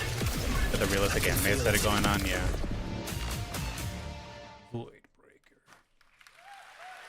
You guys having fun so far? The new marathon looks We good. got a lot Yeah. of shows still coming your way. All right. Now it is time to head back into the wasteland. We're talking about the TGA award-winning Fallout series based on Bethesda's legendary RPG Time for a trailer for Season one Fallout. Time earned for the VOD to get universal praise muted. for its tone, storytelling, and original We're characters. gonna play some not to mention how old faithfully it song. brought Bethesda's game world to life. Well, later this year, Fuck it, I'll the series tank it. returns to Prime Video for Season 2. To tell us more, please welcome to ONL some very special guests. Series executive producer Jonathan Nolan, executive producer Geneva Robertson-Dorrit, and stars Ella Purnell and Aaron Moten.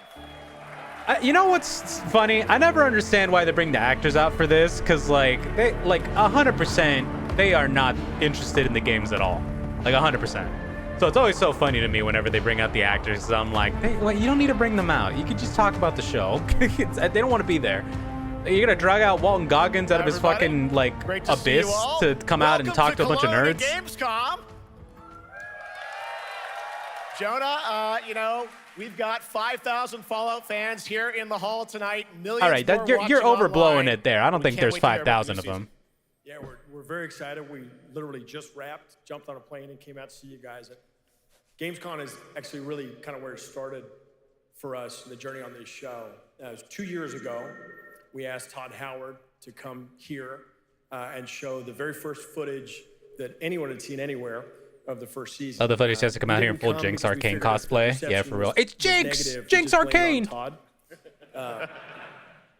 So we're back, and given that history, it's that much more disappointing that we didn't bring any footage to show you guys. Well, let's talk a bit about Season 2. As we see behind us, it looks like we're headed to New Vegas, right, Janelle? Yes, Lucy and the Ghoul ended last season dealing with a lot of family troubles. So we thought it would only be right to Spoilers. send them to the most family-friendly town in the wasteland to go deal with their shit. And along the way, we're really excited to take them all to some of our favorite locations from the game.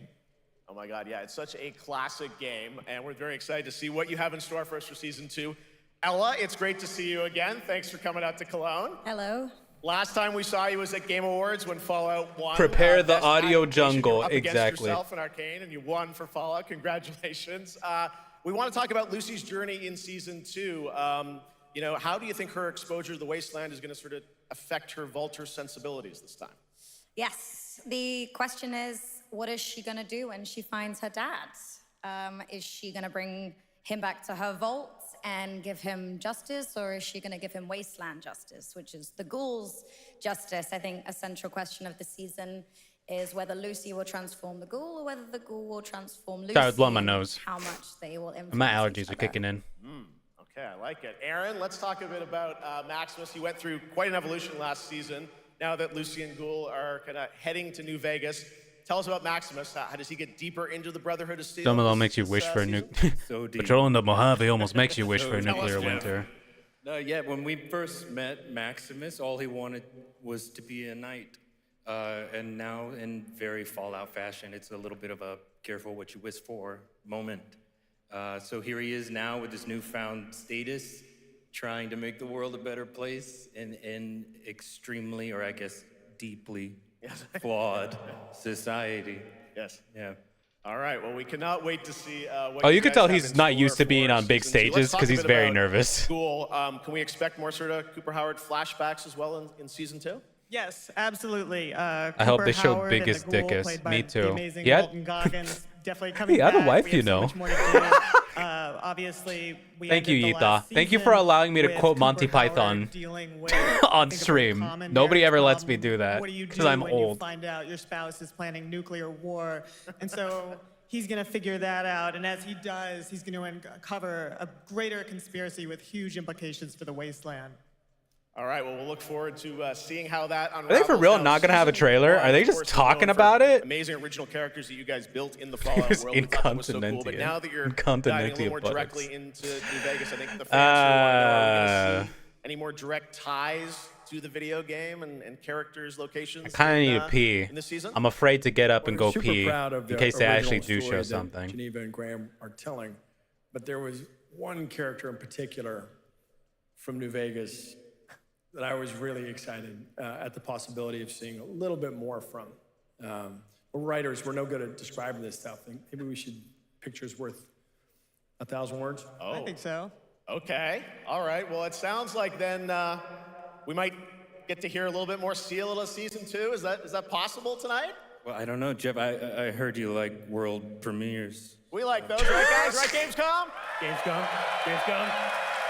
All He lied. There is a Gamescom, here's trailer. the world premiere of our teaser trailer for season 2 of Fallout, streaming this December on Fallout Prime Video all over the world. Amazon Prime. Amazing. All right, let's check it out. Thanks It's so much, Fallout guys. Prime. Here we go. He did his best. Dolphin diving, wall jumping isn't default movement for Black Ops 7. You have to equip a Common perk to do story those around things. Lame! Someone you care about or That's lame. someone you hate? Oh, what a great question. What say you, Miss McLean?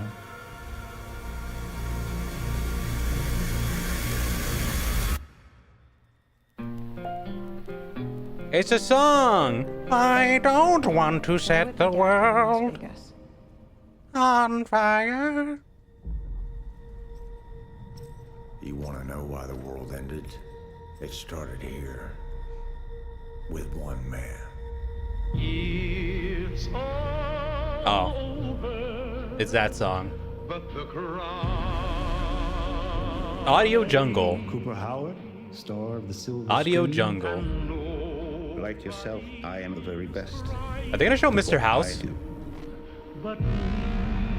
Is it Mr. House? What I do Is that what we're gonna see? It is! is I know everything.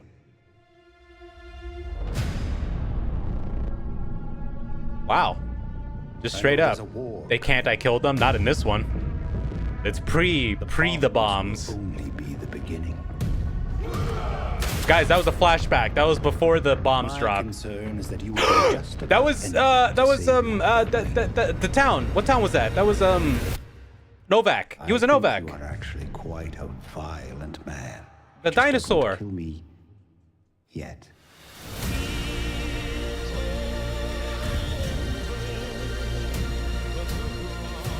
Damn fine cup of coffee.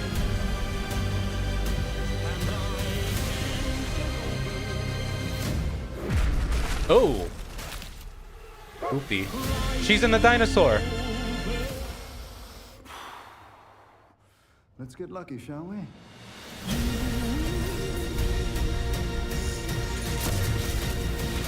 I saw a rad roach.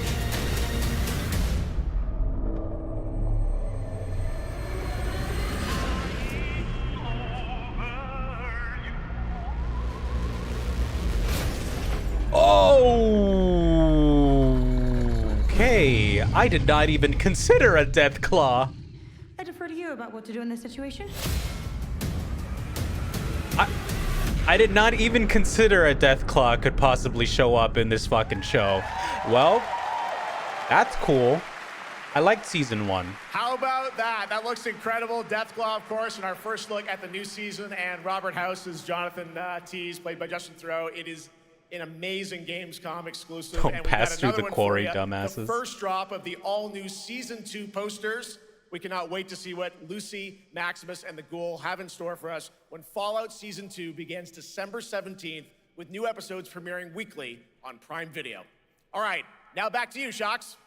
Thank you so much. That looks so awesome. I can't wait. But last year, Indiana Jones and the Great Circle was acclaimed for its Indiana incredible gameplay and Jones. story. And next month, the adventure continues. Are they gonna show a with trailer the for Indiana Order of Jones? Giants. All right. A story expansion with new puzzles. I'm not that I'm not interested, but I gotta go pee. I'll be right back. At the gameplay. BRB.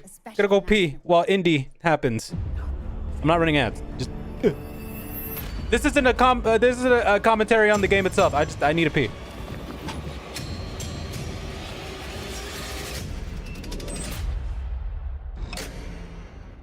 What do you know about the legend of the Nameless Crusader? Fierce warrior. Fought in the siege of Antioch, 1097 AD. Very tall, like a giant. Pope Paul IV had an item of this crusader in his possession, his helmet. Well, I'll tell you what. If I see the helmet, I'll leave it exactly as I found it. Sound good?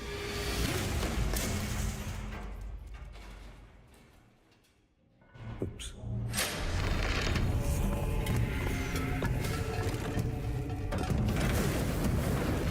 Giant guardians.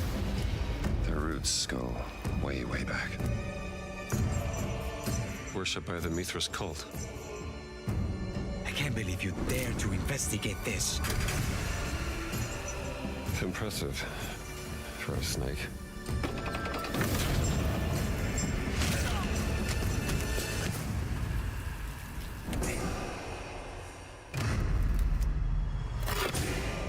It says Semper Vivus. What the? Why is an army of Tachylings attacking? Oh no, the Tachyons have been released. Not dead. He's not in a tomb. I'm back. I'm pissed. Is Indiana Jones still yeah, he's still whipping. And he's still punching Nazis, as he should be.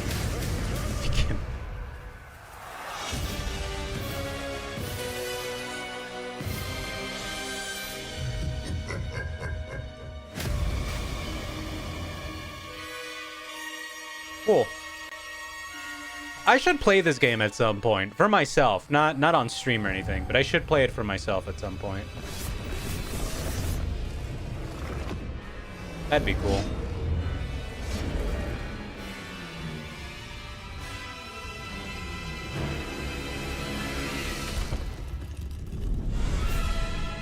Oh, oh, well, sick.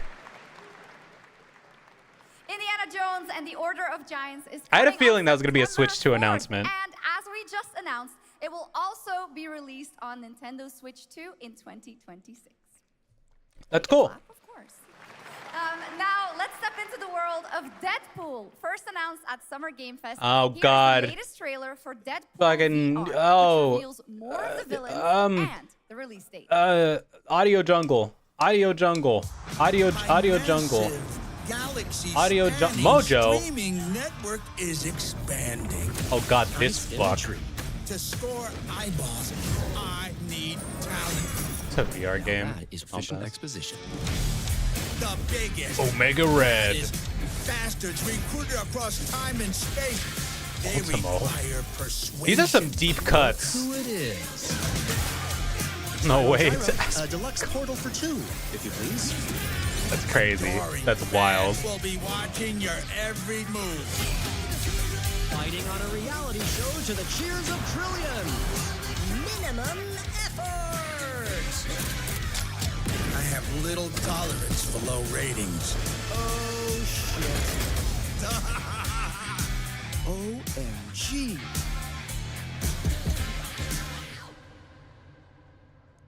Thought Mank Bank said Wank Bank. I'm not gonna lie. That'd be par for the course right. for Mojo Deadpool, to is be in honest. Deadpool VR2, voiced by John Leguizamo. Now, on to this next. Oh, that's who that world was. premiere. I thought his voice sounded familiar. I was like, who? Fish. Fish game. Turtle. Fish. Jurassic Park.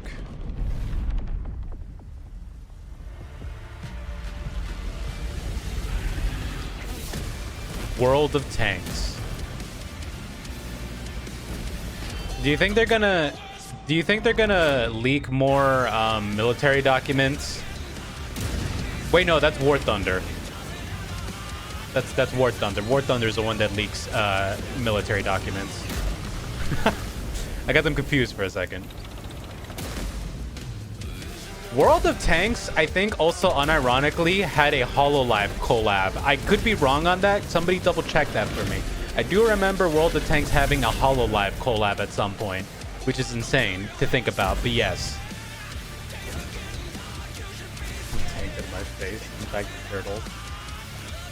No, I'm pretty sure you're right. I remember there being something HoloLive related going on with World of Tanks, like not like a while back.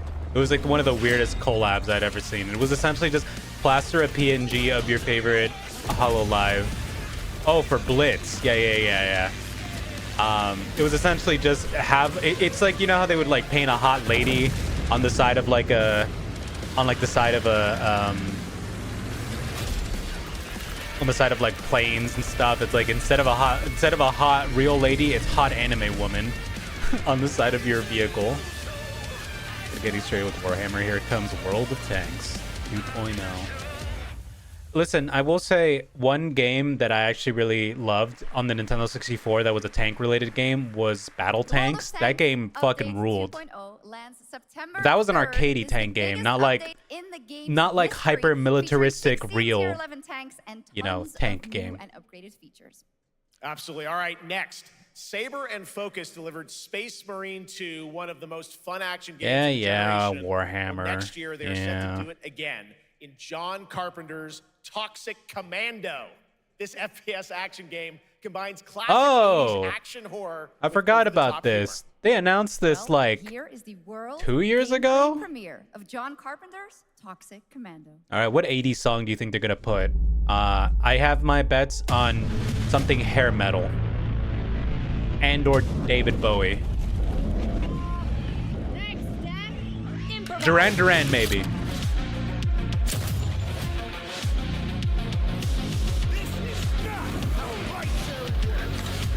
You see my new toy?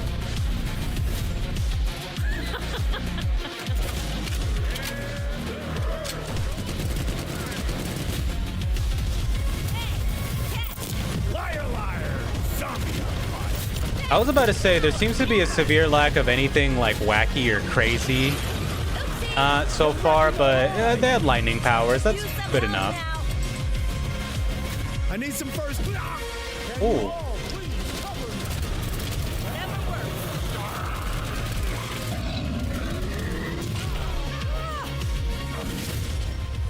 Is it me or is this seem... okay, can I be real? Part of me feels like that is too tame for what it was trying to be advertised as. Like it felt a little too generic, not enough Super like fun. 80s All right, crazy our over the next top. reveal comes from a true legend of game design, Ron Gilbert, the mind behind Monkey Island, Maniac Mansion, so many other Monkey classic Island. games that defined Monkey. the golden age of point-and-click adventure games in the 80s and 90s. I loved those games growing up. Well, now A new Ron thing is game back from the 80s with movie. something They completely re-released new the old one. and completely unexpected. Apparently pretty good. It's called Death by Scrolling, a roguelike vertically scrolling RPG set in purgatory where you'll battle waves of enemies, hoard gold, and do everything you can to stay one step ahead of the Grim Reaper herself. Here's the first ever. Herself? All right, how hot is she? That's what the gamers care about. You know, that's how that works.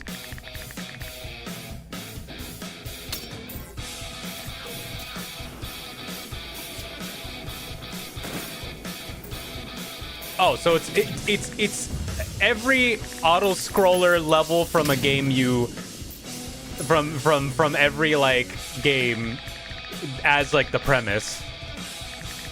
I lie, Hades kind of fucked up the roguelike market in that it's the best one, or that it made everyone want to try and like do the same thing.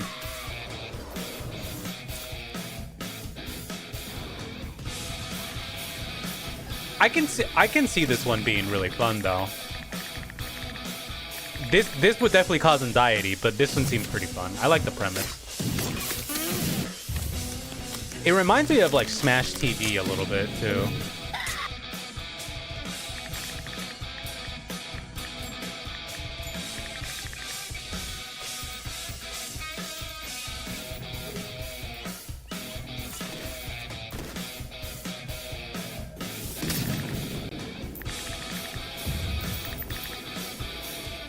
It seems fun. It seems like a nice little game. I mean, you know, it's the best one. It made everyone want to try it. No, Fiery, 100%. It did not make everyone want to try it. Those were already being made before Hades. Like, they were already being made. Dead Cells, Enter the Gungeon, Isaac.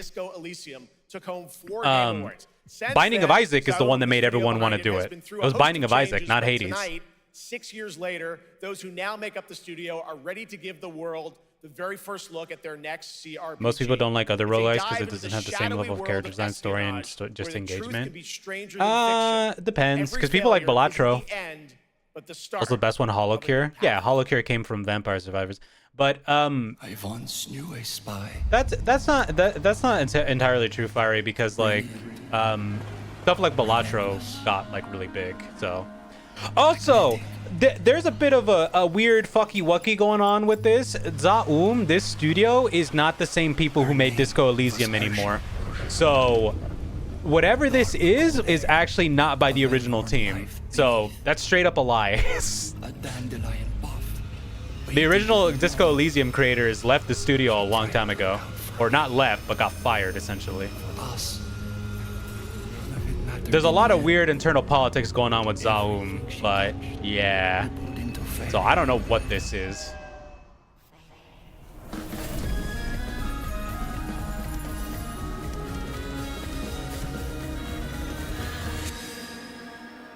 Yeah. Zero parades or fake roundabouts. Disco Elysium devs split into like 4 groups. Yes, it did. So there's a bit of a fucky wucky thing going on with Zaum. Very close to our hearts. This year, we are giving the stage to highlight one of the many great. There's way too much for me to get into that, but there is just like a big thing going on with that group. To learn more about it, I'm here with Jörg Friedrich, CEO of Paint Bucket Games from Germany. Hello, tell us about the game you made, The Darkest Files.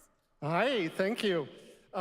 In The Darkest Files, we tell the true story of Fritz Bauer, who was persecuted by the Nazis and forced to flee Germany, only to return after the war to fight them with the sharpest sword of democracy, the rule of law.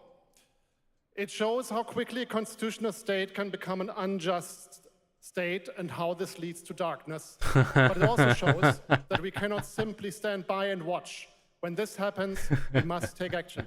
Indeed. There are other examples like your game label here at Gamescom, such as Glass He was House, nervous to say that. He was 100% nervous to say that. Dawn of a world war. He's not wrong though. 100% agreed. Agree with that statement. We should we should get rid of all Nazis. We should, you know, not let that happen again. That's a thing that we should do, you know. Ace Attorney, but post World War II. Hell yeah, I'm down for that. Games are more than entertainment. Yeah, nothing in real life to compare to that, right? They reflect our concerns, our fears, our hopes, and what preoccupies us. Democracy is under attack right now. Minority rights are being violated, and the world is becoming increasingly interconnected. So games are a powerful medium for addressing these issues, and they have the potential to inspire change. I am glad that not only are many people in the global games industry engaging. I want you to know the layers of this, of institutions like the European Commission. A German developer is the one sending this message out. to the world, Thank you which to I all think of the is, dedicated you know, developers yeah. around the world who put Watch, so much you're gonna heart and see, soul into you're gonna those see games, making the world a fucking little a better. billion Please check fucking them out, posts everyone, and and YouTube check out all the thumbnails great of being initiatives like, of Gamescom. is Gamescom woke? Should we really be seeing these things in game studios? Since when are games political? And I want to fucking kill all those people. And that's a joke. Joke in Minecraft. In Minecraft.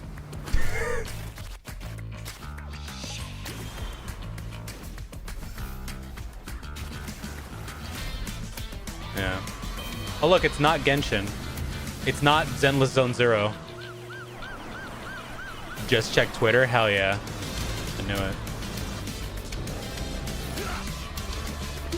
What the hell is this?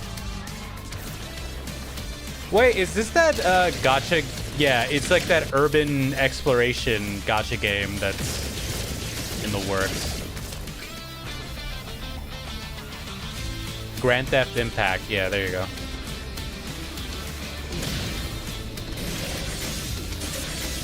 But yeah, you're about to see the most obnoxious person you know, the most obnoxious streamer slash content creator you know, just go on a fucking tirade, on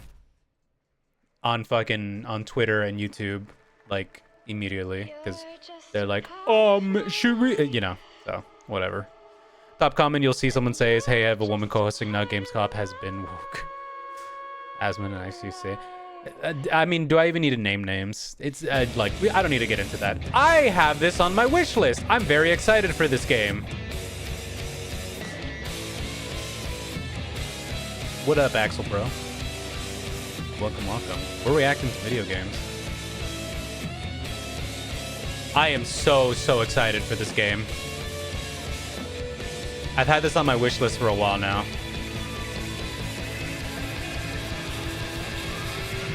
Please give us a release date. I want to know when this comes out. I'm so fucking excited for this.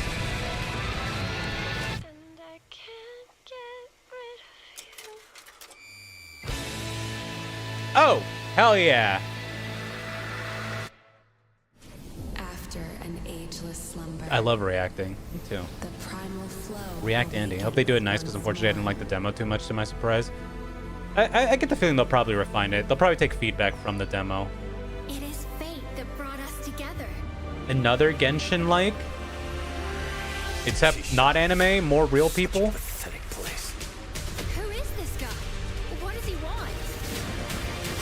Your ignorance is despicable. I love anime voice acting so much. A power stirs deep beneath us. Genshin, but even more Chinese, yeah. A little bit. Whatever's lurking, it's behind this gate.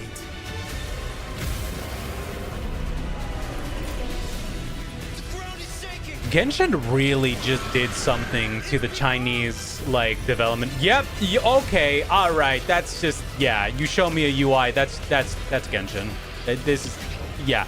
Down to the same font, that's Genshin. How long have they been trapped in here? Be it destiny or chaos, I shall break the cycle. I love in Deep Space meets Genshin.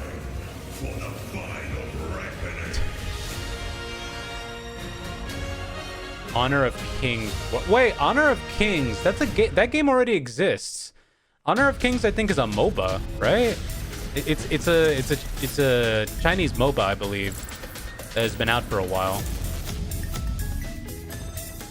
Don't you love how art and capitalism just cannot exist in the same sphere unironically? Because everything that Squid Game was essentially trying to say is like, it just the moment that it gets put into Fortnite as like, ha ha ha, look at this thing, it's like, the message is gone. The message is gone. Over your head. Just out. Hell yeah, dude. Shooty gun. Audio jungle. Audio jungle. Audio jungle. Audio jungle.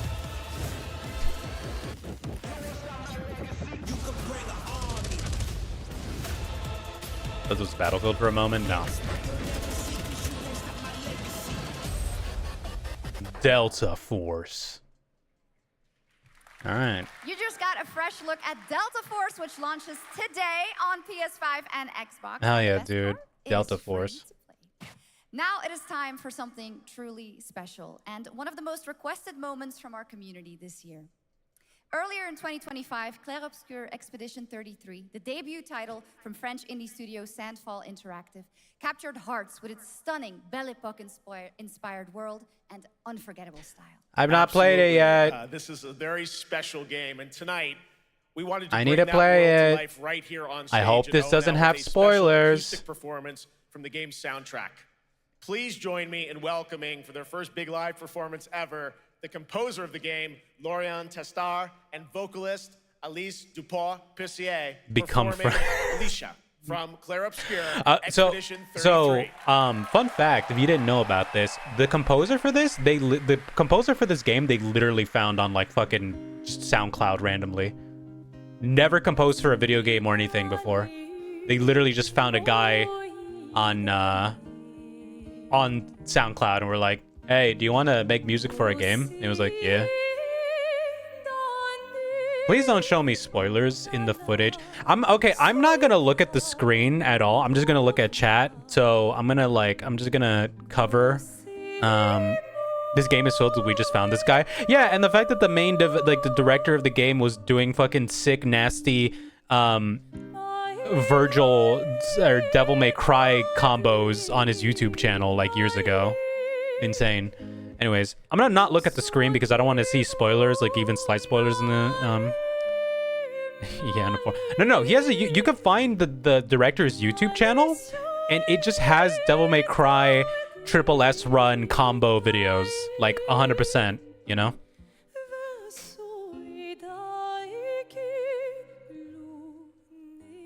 So I've actually heard something that it has not been a point of praise for this game, and it's not that it's diminishing this game at all, but it is something that kind of puts into perspective how little some people play other RPGs, right? I heard from one game critic / game journalist who essentially said that a lot of the aspects in this game and its story are essentially things that have already been done in the Xenoblade series. And I'm a big Xenoblade fan, right? And it isn't me just glazing up Xenoblade, but I do think that a lot of people overlook Xenoblade because of just the sheer scale of those games, because they're very big. But they have some of the best writing and storytelling in any RPG that I've ever played, and it's kind of crazy how few people have actually played the Xenoblade games, because I know aspects of Expedition 33 are the idea of like once you reach a certain age, you go away and all that stuff. And when I heard that story, when I heard that plot point, I'm like, that's the plot of Xenoblade 3. That's literally the plot of Xenoblade 3, like almost entirely. Oh, I thought they were gonna do even more. Oh, that was it? Except for 2. Jabber, you take that back. Xenoblade 2 fucks, all right? You're a coward if you think it doesn't. It was absolutely beautiful, absolutely amazing. Thank you so much. What Xenoblade gameplay? So much more A opening lot. night live right It's hard to after kind of this. explain, but it's very similar to like MMO gameplay in a sense. But yeah. If you don't fuck with Xenoblade 2, I'm sorry. The Hayabusa and Raven ninja clans Oh, have fought to hell keep yeah. peace. Time for an The Azuna drop. Hayabusa clan in the spotlight. Multiple even. But your clan, the Raven clan, has always had a secret motive. It's literally just like Raiden. Hayabusa. Expect heavy resistance from the BDO. We're all counting on you, Yakumo. They made Hayabusa armor from Halo into a game? Yeah. Yakumo, just focus on the hostiles for now. Understood. Stop this madness. Stay away from the Dark Dragon Seal. Go back home to your little raven nest. That's some sick armor. Or die here. That's some sick ass armor. You truly think you have what it takes to slay the Dark Dragon? Prove it. The very theme That's Jetstream Sam. Dragon years You deny your weapon its purpose. Even a mortal such as yourself has heard of me. I'm sure. Oh yeah, I forgot about all the fuck-ass demons in Ninja Gaiden.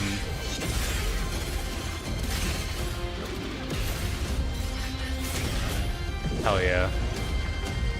Please, don't kill him. The whole world's at stake. October 21st. Damn, that's soon. I saw a parry. Fiery, they've broken down the gameplay before. You should actually look into that because it's awesome. Some love to these amazing developers and There is teams parries behind them, and wishlist your like next which favorite time game dodges. on Steam by checking out our Gamescom Steam event. And the best thing is you'll find even more games from this year's Gamescom show floors, from beloved indies to big blockbuster titles. They've talked about by the gameplay scanning before. The QR code below. Now it's time for the world gameplay premiere of an MMO shooter set in a post-apocalyptic dystopian Seoul, South Korea. From NCSoft, this is Cinder City, blending narrative. All those words she just said together immediately made my brain just like go blah, blah, blah. Freeze, ADF. MMO post-apocalyptic shooter. None of those were in the Bible. You're right. They weren't. I like your funny words, Magic Woman. No, I don't like her funny words. Trying to get us all killed here. Why was there a Warframe character in the middle of this like military shoot? Everyone stand by.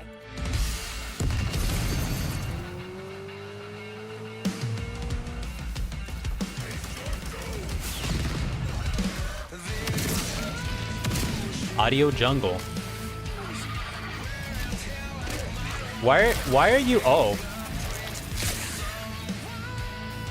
why are you like a Warframe man? / robot. But that's a robot. That's not a person. And of course, if you play as a female character, they have to be hot and have a huge ass. It's a Korean game after all.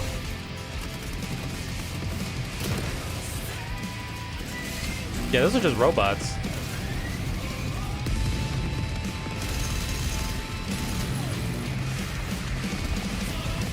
Frame drops on gameplay. It's authentic. Real. That's how you know it's real. This looks like a knockoff Metal Gear.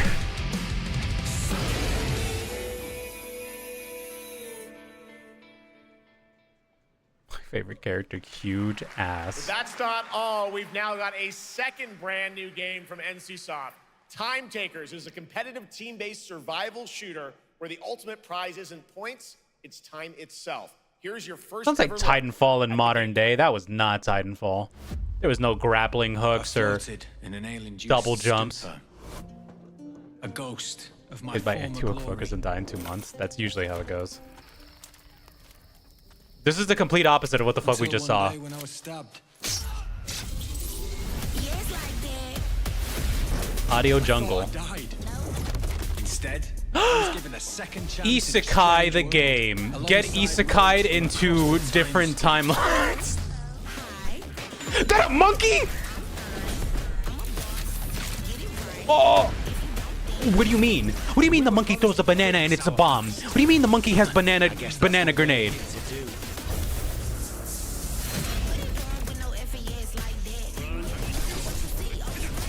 What is happening? What was that? Show me the monkey again. Bring him back.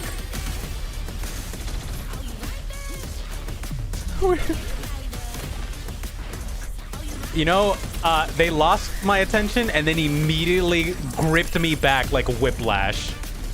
I am suddenly interested in whatever this is now.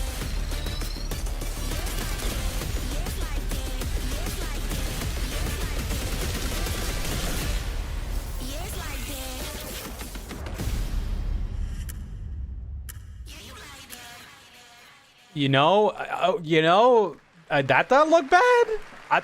You know what? Fuck it. I'll play that. Decades. Silent Hill has defined All right, everybody. Everybody, shut up. We're about to see Hanako do some sick combos right now. She's about to parry her horrors. She's about to parry the nightmares. Of the American voiceover actress Susie Young as Hinako. Oh, Susie Young. Nice. Hi, Megadan. Welcome. We haven't found an active suspect at the scene. Checks are good, but it's still no water. I will be playing this game in Japanese. No shade to English voice actors. I'm sure it's gonna sound great, but this is one of those ones where I do want to play it in Japanese.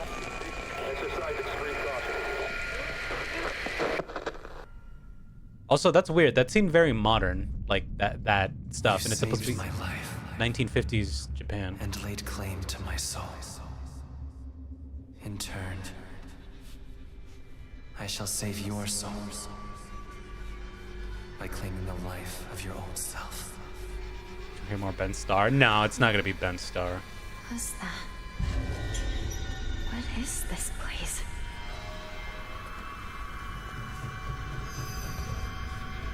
This way.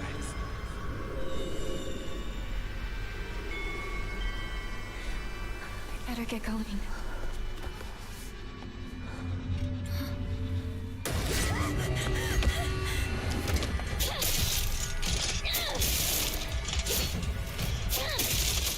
Again, I told you, she's doing sick combo on the nightmares. A good day is always an extraordinary day. An extraordinary day isn't always good. With that in mind, today's a bit too extraordinary. So this is where you are. I wondered where you had gone. Higurashi, yeah, this is the Higurashi writer is writing this, so it's gonna be weird. It's gonna be really weird. Goodbyes. Get ready for your Higurashi Uminekos. With your own hands. What's going on? No. It's got my home too. The halls, the doors, everything's changed. Oh.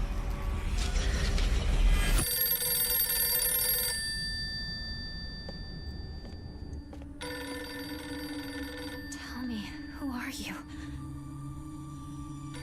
Please. Just die.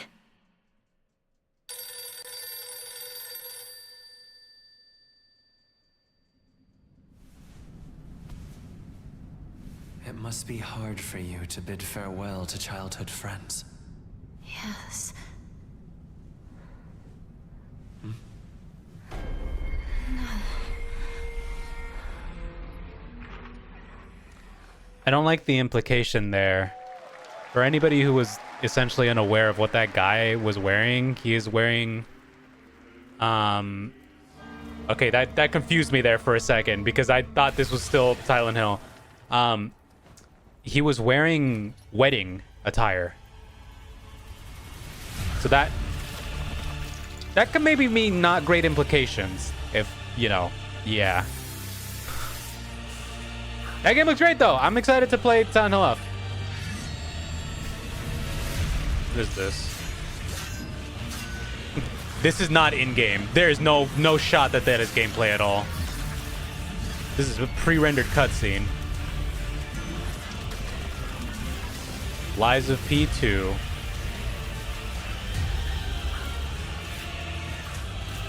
Lies of Piss. That's a cool like wolf monster design though.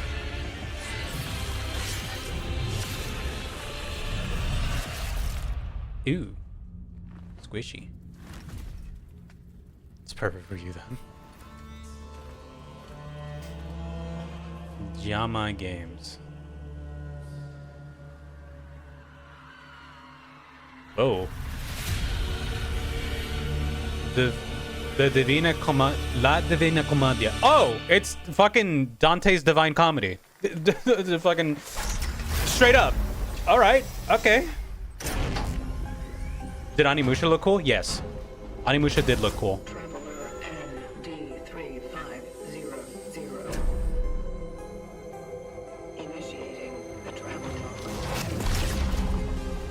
This is that how you pronounce Commedia?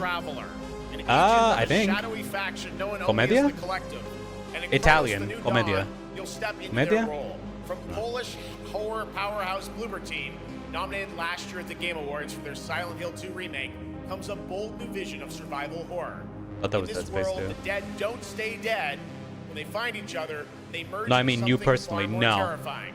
Launching September 5th, here's your brand new look at Chronos, the New Dawn. This game does look cool. And I think Bloober Team definitely, you know, got some kudos points for Silent Hill 2. Kitty! Cats. Nothing bad better happen to that cat, I swear to God.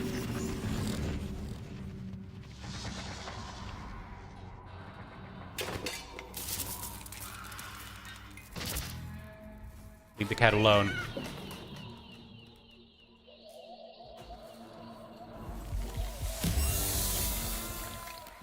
Oh no. Average Polish city, by the way. Yay, save the cat. Are you glad to see me, friend?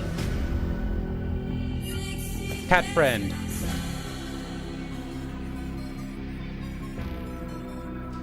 Wait, are you a cool lady in a suit of armor? Oh, hell yeah. We're so back. Cool ladies in space suit armors. Samus is back before Metroid Prime 4.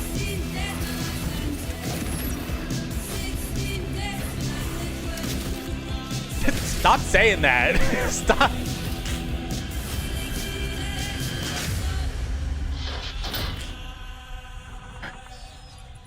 Chad has one joke today.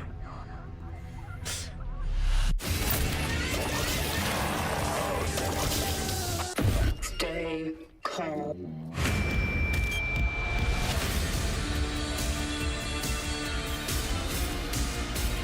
That was James Sunderland. That was just straight up James Sunderland right there.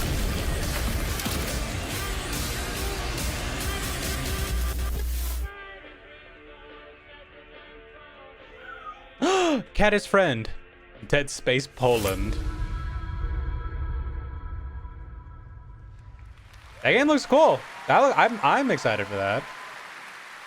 All right, for our next trailer, let's turn it over to the head of sequels at Obsidian Entertainment. Guten Tag, Gamescom. It's Sonic! Tens of thousands of Europeans packed it's Sonic! into one building in the dead of summer with absolutely no air conditioning. This is the type of dystopia we here at Obsidian Entertainment absolutely respect. What is this? Am I experiencing Schadenfreude right now? I may have messed up the pronunciation, but you knew the idea. How are you? My name is Mark. I am the head of sequels here at Obsidian Entertainment, and I've got big news. I am going to drop a brand new trailer for The Outer Worlds 2. What are you gonna get? More planets, more chaos, and an actual release date now that GTA 6 got pushed to the spring. It's John Ralphio. It's him, yeah. It's kind of crazy that he does not fucking age that much. Here comes the He looks the Outer Worlds exact 2 same. trailer. Roll it, Jeff. It's got to be Jeff that's rolling it, right? And now, a trailer for the part of the game you'll remember more than the ending. The Companions. Let's skip the diplomacy. John Sequel. That is essentially what his name was, yeah. Uniquely enhancing your statistically unsafe lifestyle. It's Space Fallout, everyone. This might sting a lot. Alright, she's hot. Son of a spread.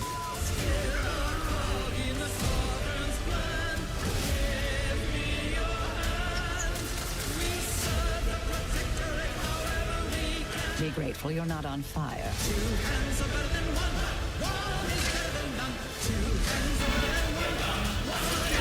Oh, thank you for the raid, Sai. Thank you. Welcome. We're doing this. Sorry, the audio for the alert is not up because of game announcements, but yeah. And no, you can't sleep with them. Is that Ben Starr again? Anyways, welcome, and thank you for the follow, Virtual Reject. Thank you. I appreciate it. We're just reacting.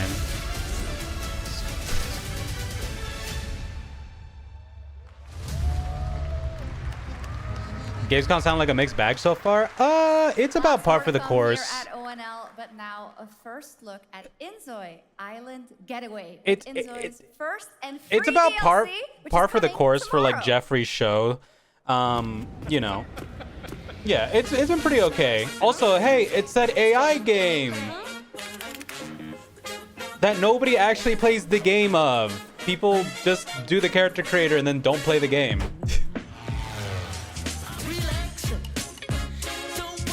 I still think it's funny.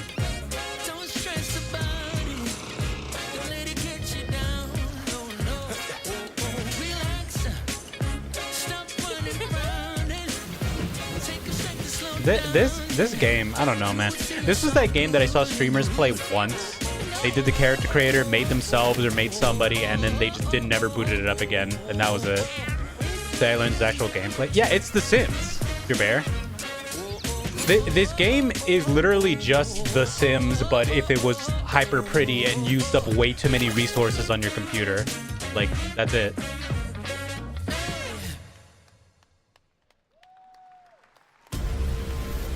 Where calamity began, this trial shall end. Awakeners, prepare for the final confrontation. Sorry, the name Awakeners got me. That sounds like something from Deltarune. Is this that shooter game where you could turn into a piece of card, or like a piece of whoa, whoa, whoa, hey, whoa, whoa, awooga, whoa, whoa. Sorry, that caught me off guard. That hit me like that Jamie Lee Curtis ad that's been going around lately.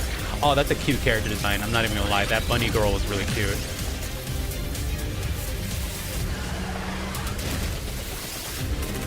That's a cute character design. I'm not even gonna front.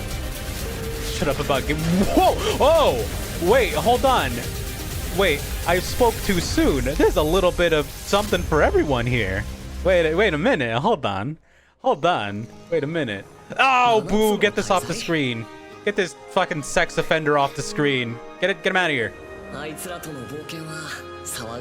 Put him in prison.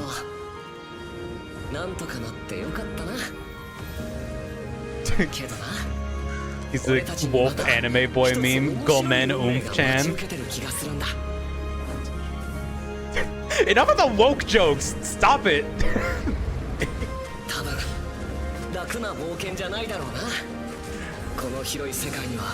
Trooper knows that Meliodas belongs in jail. Dude, fucking, if any protagonist ever belonged in prison, ever, it's fucking Meliodas. I literally, the reason I couldn't get into this fucking anime was him. I hate him. It's the same reason I can't get into, Mushoku Tensei. Like, I can't get into Mushoku Tensei because I hate the fucking main character. The worst.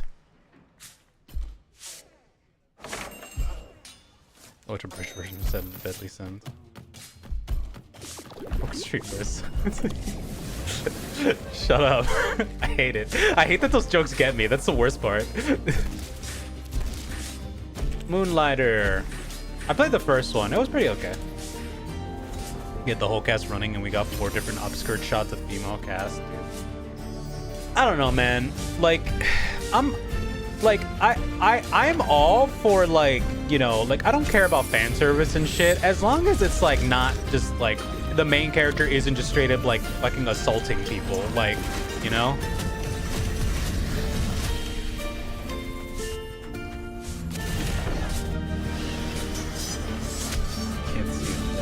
Mushoku Tensei's crime plota. I don't have anything against Mushoku Tensei's story, like, at all. I just don't like the main character. I couldn't get into it because of the main character. That's it. Watch High School is dead instead of Deadly Sins. Don't listen. Your reputation is legend. Oh my, I think I know what you are. Vampire. Whoa, whoa, whoa. What, damn. He was punching. Hit him with the.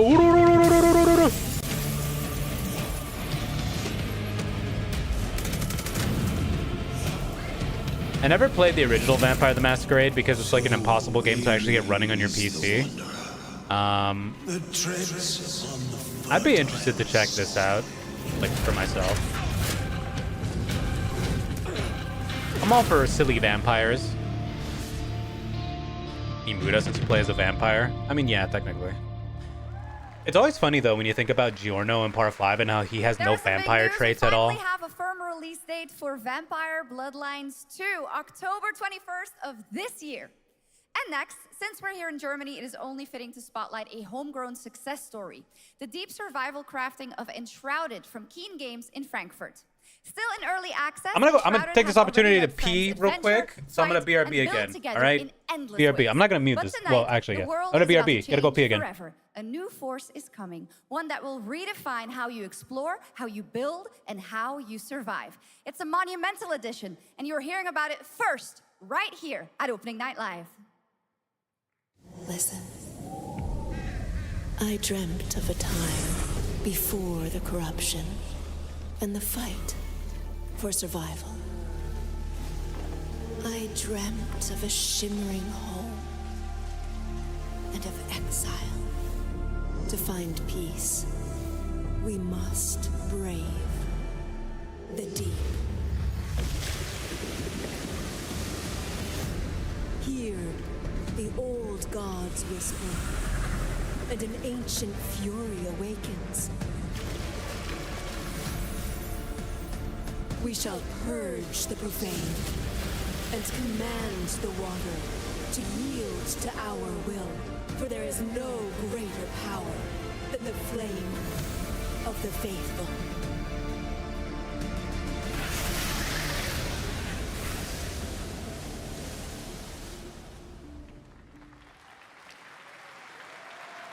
Awesome. And tonight at ONL, we have news of the latest Xbox franchise that is coming to PlayStation for the first time, and the reveal of brand new expansion as well.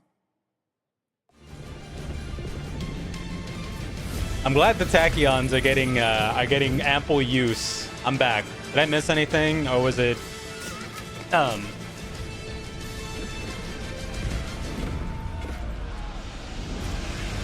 was it just like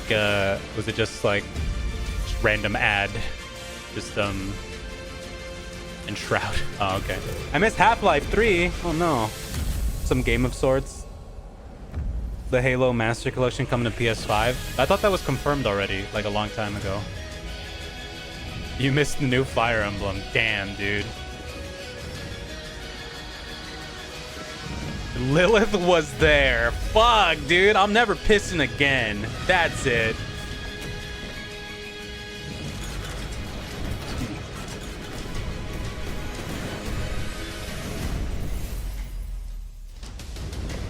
I can never piss during these, dude. I drank too much coffee. What happened? Kingdom Come Deliverance? Yeah. Honored friends, masters of the blacksmith's guild. Miss Tachyon on stage. The Agnes Tachyon was brought back from the dead. Gutenberg's old forge, Henry of Skalitz.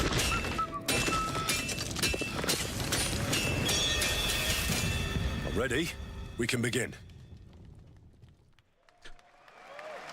First look at Legacy of the Forge, the second story expansion for Kingdom Come Deliverance 2. My favorite thing is people describing Kingdom Come Deliverance as fucking medieval surf simulator, and it's like, that's so fucking crazy that that's what gets people going. Any Cult of the Lamb fans in here?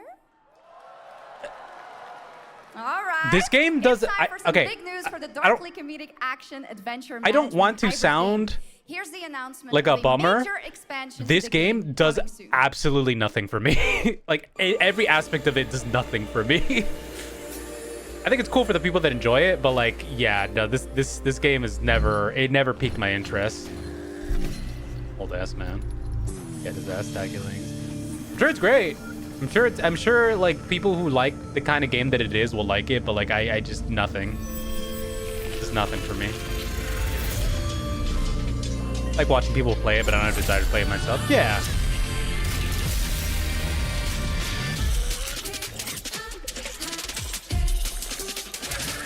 Flesh.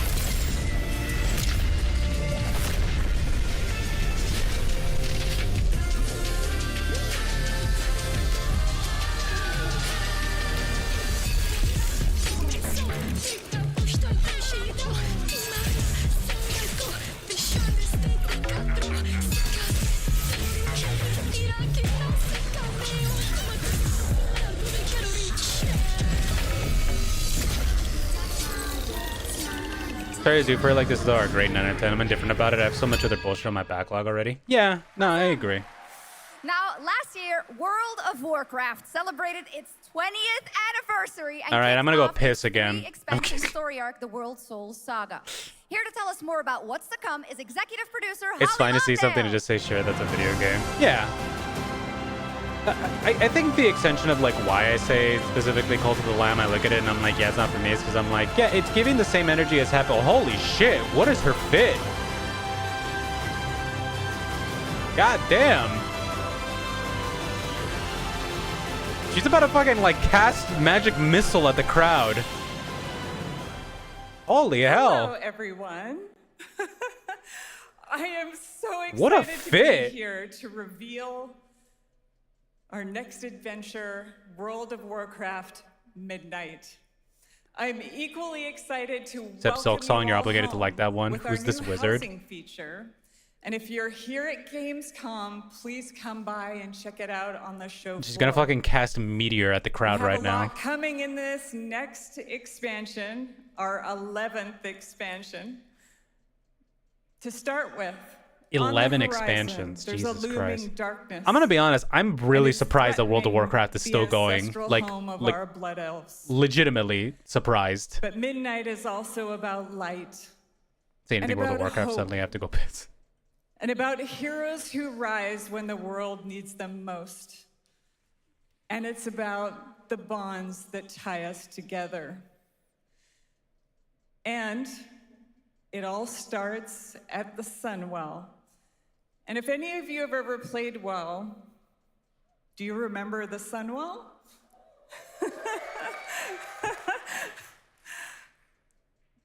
With that in mind, It's something I just cannot care about. please enjoy the I think- premiere of our cinematic introduction to Midnight. Small amount of cheers, no one give a fuck. No, I don't. Look, if there's one thing I don't like is when somebody. Okay, this is gonna be like very party pooper of me, I know. But if there's one thing I kind of am not the biggest fan of is when somebody's showing legitimate enthusiasm for something. You know, like it's obvious she cares a lot about making this, right? And World of Warcraft is enjoyed by people, right?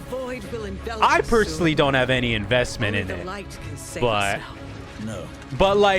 it's one of those things where I can look at it and be like, yeah, no, people care about this stuff, and obviously the people making it like it as well. But like, I do think that in this day and age, Blizzard just has such a fucking uphill battle. Like, there's the side of Blizzard that legitimately just wants to make good games and like games that people care about, and then there's the side of Blizzard that is on the news constantly.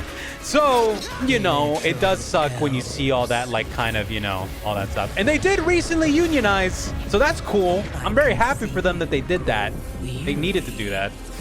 I'm trying to think of a time I've ever heard a crowd boo at a gaming showcase. Yeah, the Diablo one was the one. Why ultimately is sad about Bethesda because they always look so tired and people just shit on them. Yeah. Don't. Light be with you. Like, care about the devs themselves, like the people making the stuff, but like the business people, you can shit on them all day, 100%.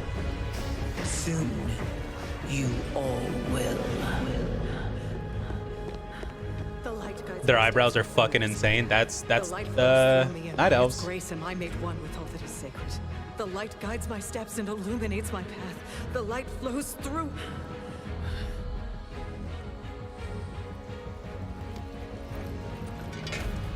A Pirates Software will brag about this one, even though he doesn't work here. I know. I'm so detached from any of that Pirate Software stuff because I never watched any of his stuff because I don't care about the games he cares about. So I know barely anything about that stuff. Deserve your help, but I know my people do. Please give them strength. I admire your spirit, but that will not save you. Soon, I will break your world. You can't even break one elf.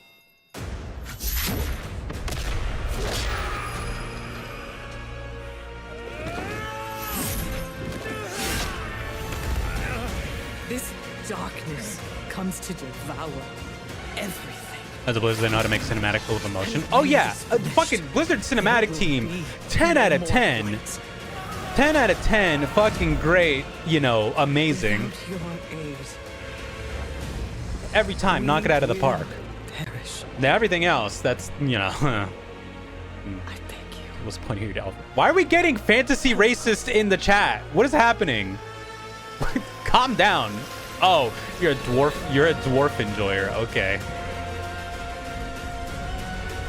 All right, calm down in chat. Calm down. What? Are we for real saying fantasy slurs now? Calm down. Reel it back, guys. Reel it back. It's starting to sound like a Warhammer chat.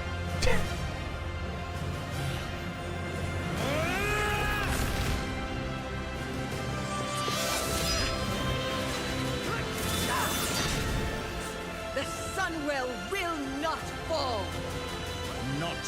Gerbert, I'm pretty sure they're quoting fucking Deep Rock Galactic.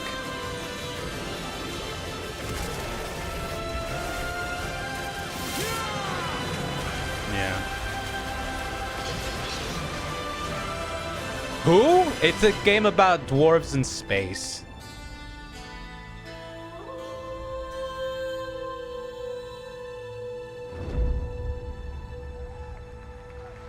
Yeah. They go rock and stone. That sure was a Blizzard cinematic. Cinematic. Nobody does those better than Blizzard, and hope you guys enjoyed It's that. peak, play it. Next is the global announcement of a new project from Team J, the dev team behind Delta Force. Project Spectrum is a tactical If I just play Peak shooter for the instead, fearless. I mean, you could do that too, yeah. Physiological horror PvEVP game. That's right, where you battle against Those are monsters, words, Jeff. other You players, just said and your own words. insanity as You sure widespread said anomalies words, twist Jeff. around the world. Face the horror or become the horror itself. I'll become the horror, all right. Can you describe the sound in the recording? The trailer actually made me want to play League, though. That's even more depressing. Sorry.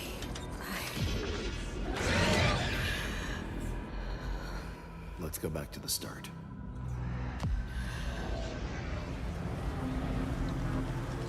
Jabir, I feel like you're not allowed to judge any of this when you're the one being like, now I want to play League. You're any one of your judgments and arguments immediately falls flat on its face. We got company.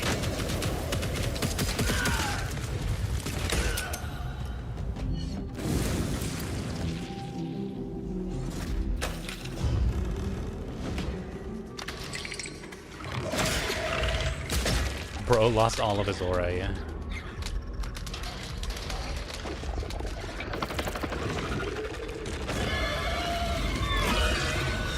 Okay. That's cool and spooky. I like that.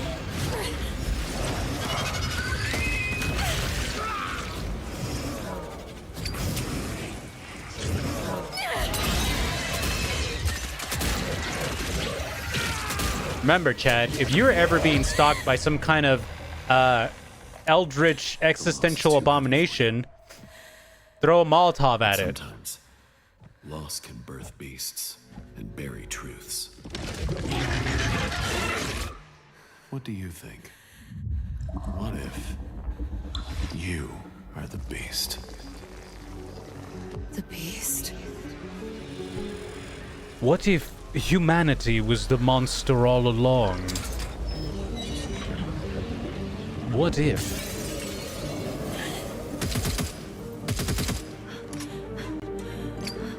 They're not real. It's all in your head, Luigi. Oh.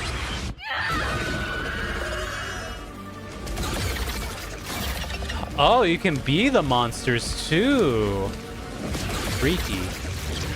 That's cool. I like that. That's cool.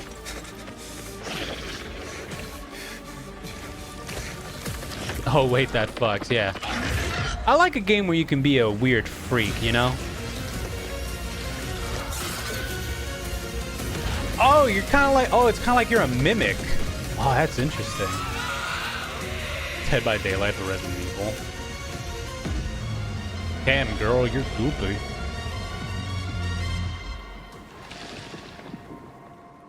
Project Spectrum.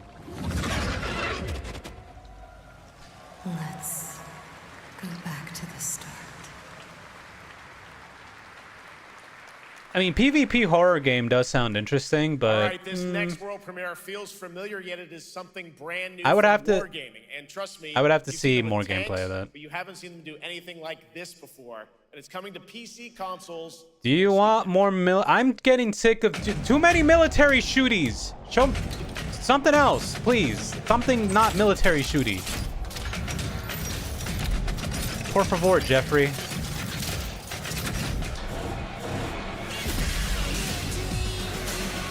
Like nothing you've ever seen before, and it's literally a tank game again.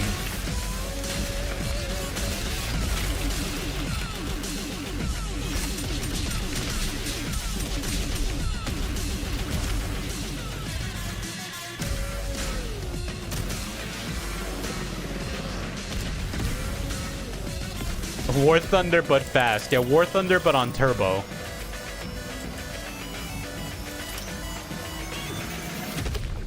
Railgun.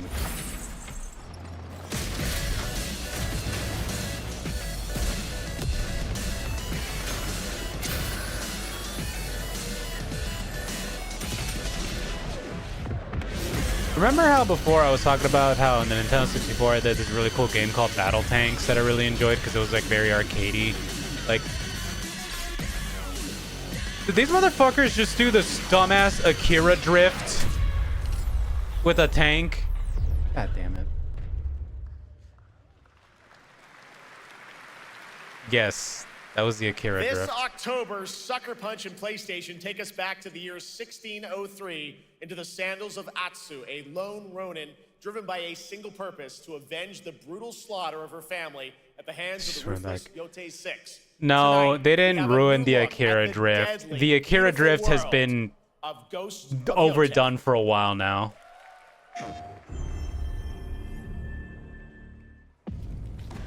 I am very excited for this game. I really like Ghost of Tsushima a lot.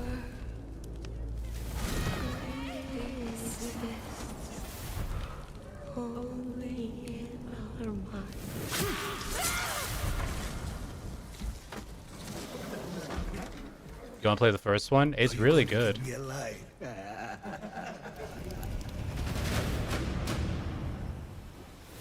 It's the best Assassin's Creed game I've played in a long time. Shut up with the Ghost of Woe game.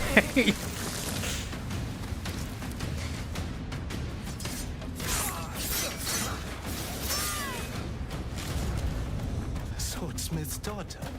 I watched that tree burn. I miss Infamous. Yeah. I survived every battle. Enough of the woke jokes, damn it. Enough.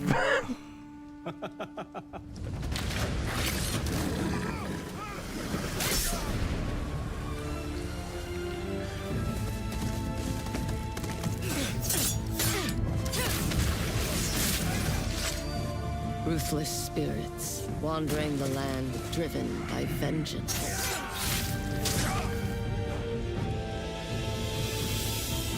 Sometimes I feel like that is what I am.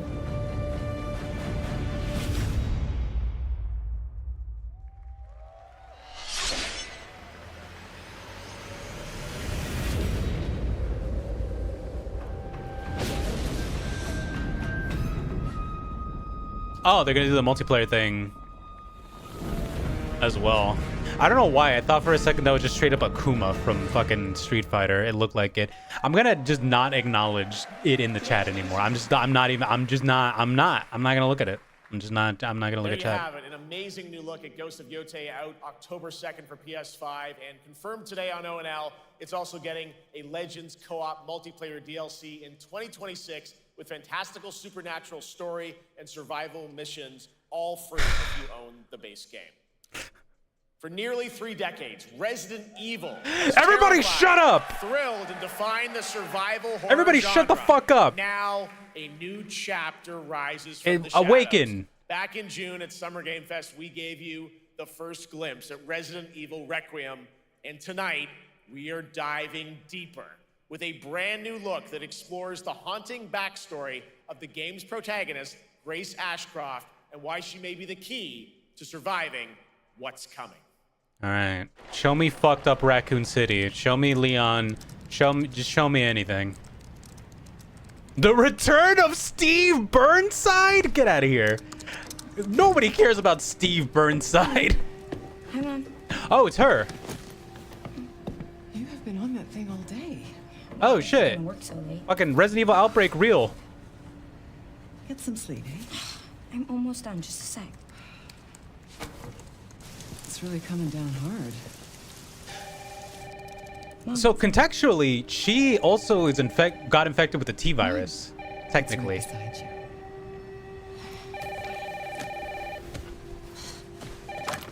Hello? Miss Ashcroft? Yes.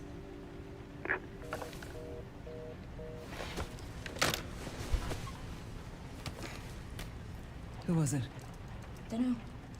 They asked for Miss Ashcroft and then they hung up on me. Rude. What the? They're coming. Grace, we need to go. Go where? Mom, what's going on? Hurry. Wait, who's coming? What's wrong? Shh. We need to keep our voices down. This is ridiculous. Come on.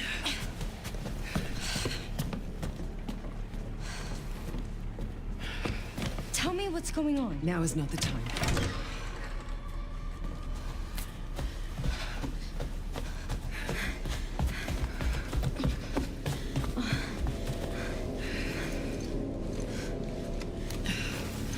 Yeah, I knew she was gonna pull out a gun.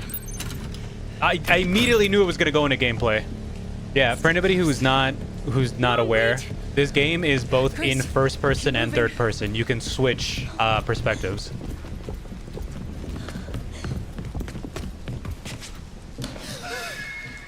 Oh, who's that?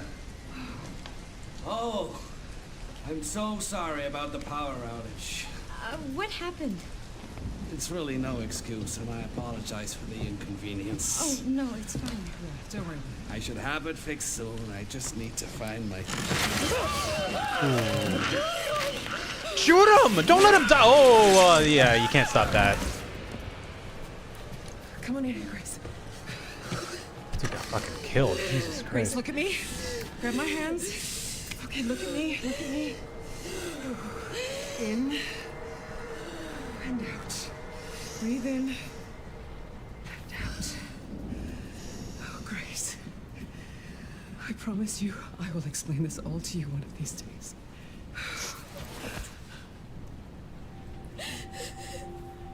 Grace. Please know that you are my hope. Never forget that. What are you talking about? Just...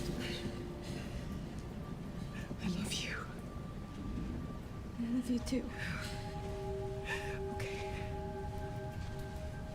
Mom, I'm scared. No. We need to find a way out of here now. But we don't have any of our stuff. We can come back for it later, Grace. Oh.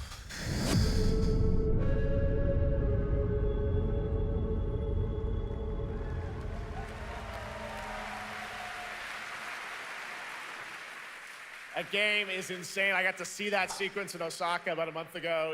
There's a lot more to share, and there is a reason it was the most. Do you think she's okay? Coming out of Summer Game Fest this June. Jaber, if you don't remember the first trailer, they talk about what happens to her mom. The world to get hands-on with a playable demo of Resident Evil Requiem at the Capcom booth as we count down to the launch this February. A huge thank you to Capcom and Tactical No Leon. for that No Leon. special look. And with that, Gamescom Opening Night Live comes to a close. But the celebration of gaming doesn't stop here. We'll be back on Thursday, December 11th for the Game Awards, streaming live around the world as we honor the best games of the year and give you a glimpse of what's coming in 2026 and beyond with tons of brand new game announcements. You're leaving, but before we say goodnight, we do have one last surprise. Okay, Jeff. A global announcement. A From global a studio announcement. that walked away with multiple Game Awards wins for its last project. Please take a look. Is it Baldur's Gate 5? that a sperm? What is that?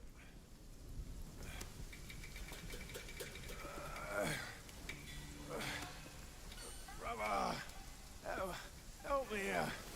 Oh wait, isn't this the Wukong? Is this the Wukong devs? Look at that belly of yours. Where's the mountain? Hey, you're falling flat, losing again.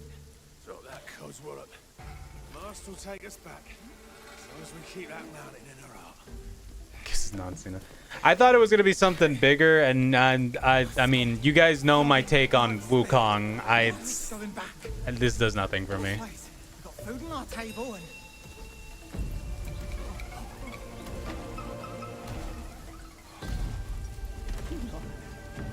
They're coming for us.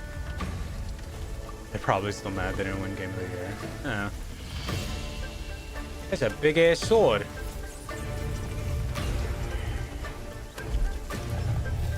That's a big ass tiger.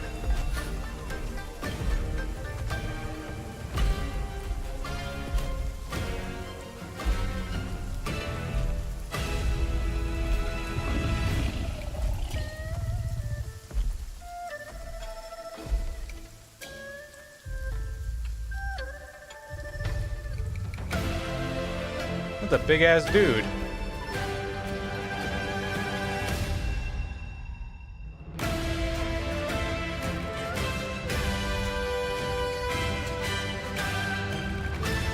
Yeah.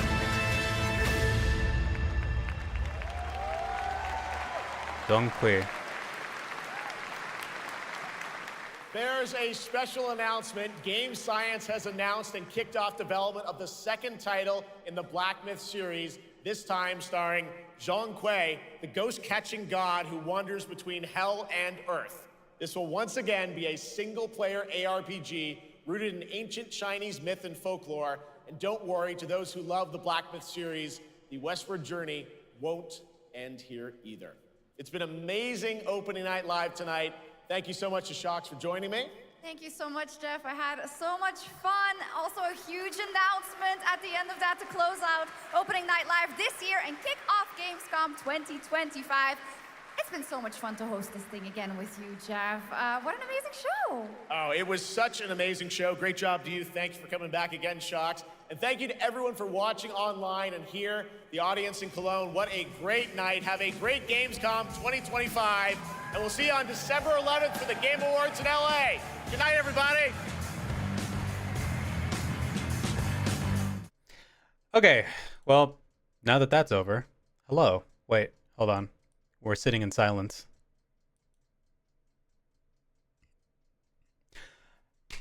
So that was Gamescom opening night live. Wait, hold on. Let me double check. Is there anything else? No? Is that it? They just do the recap thing? Well, that was it. So, okay. Let's see.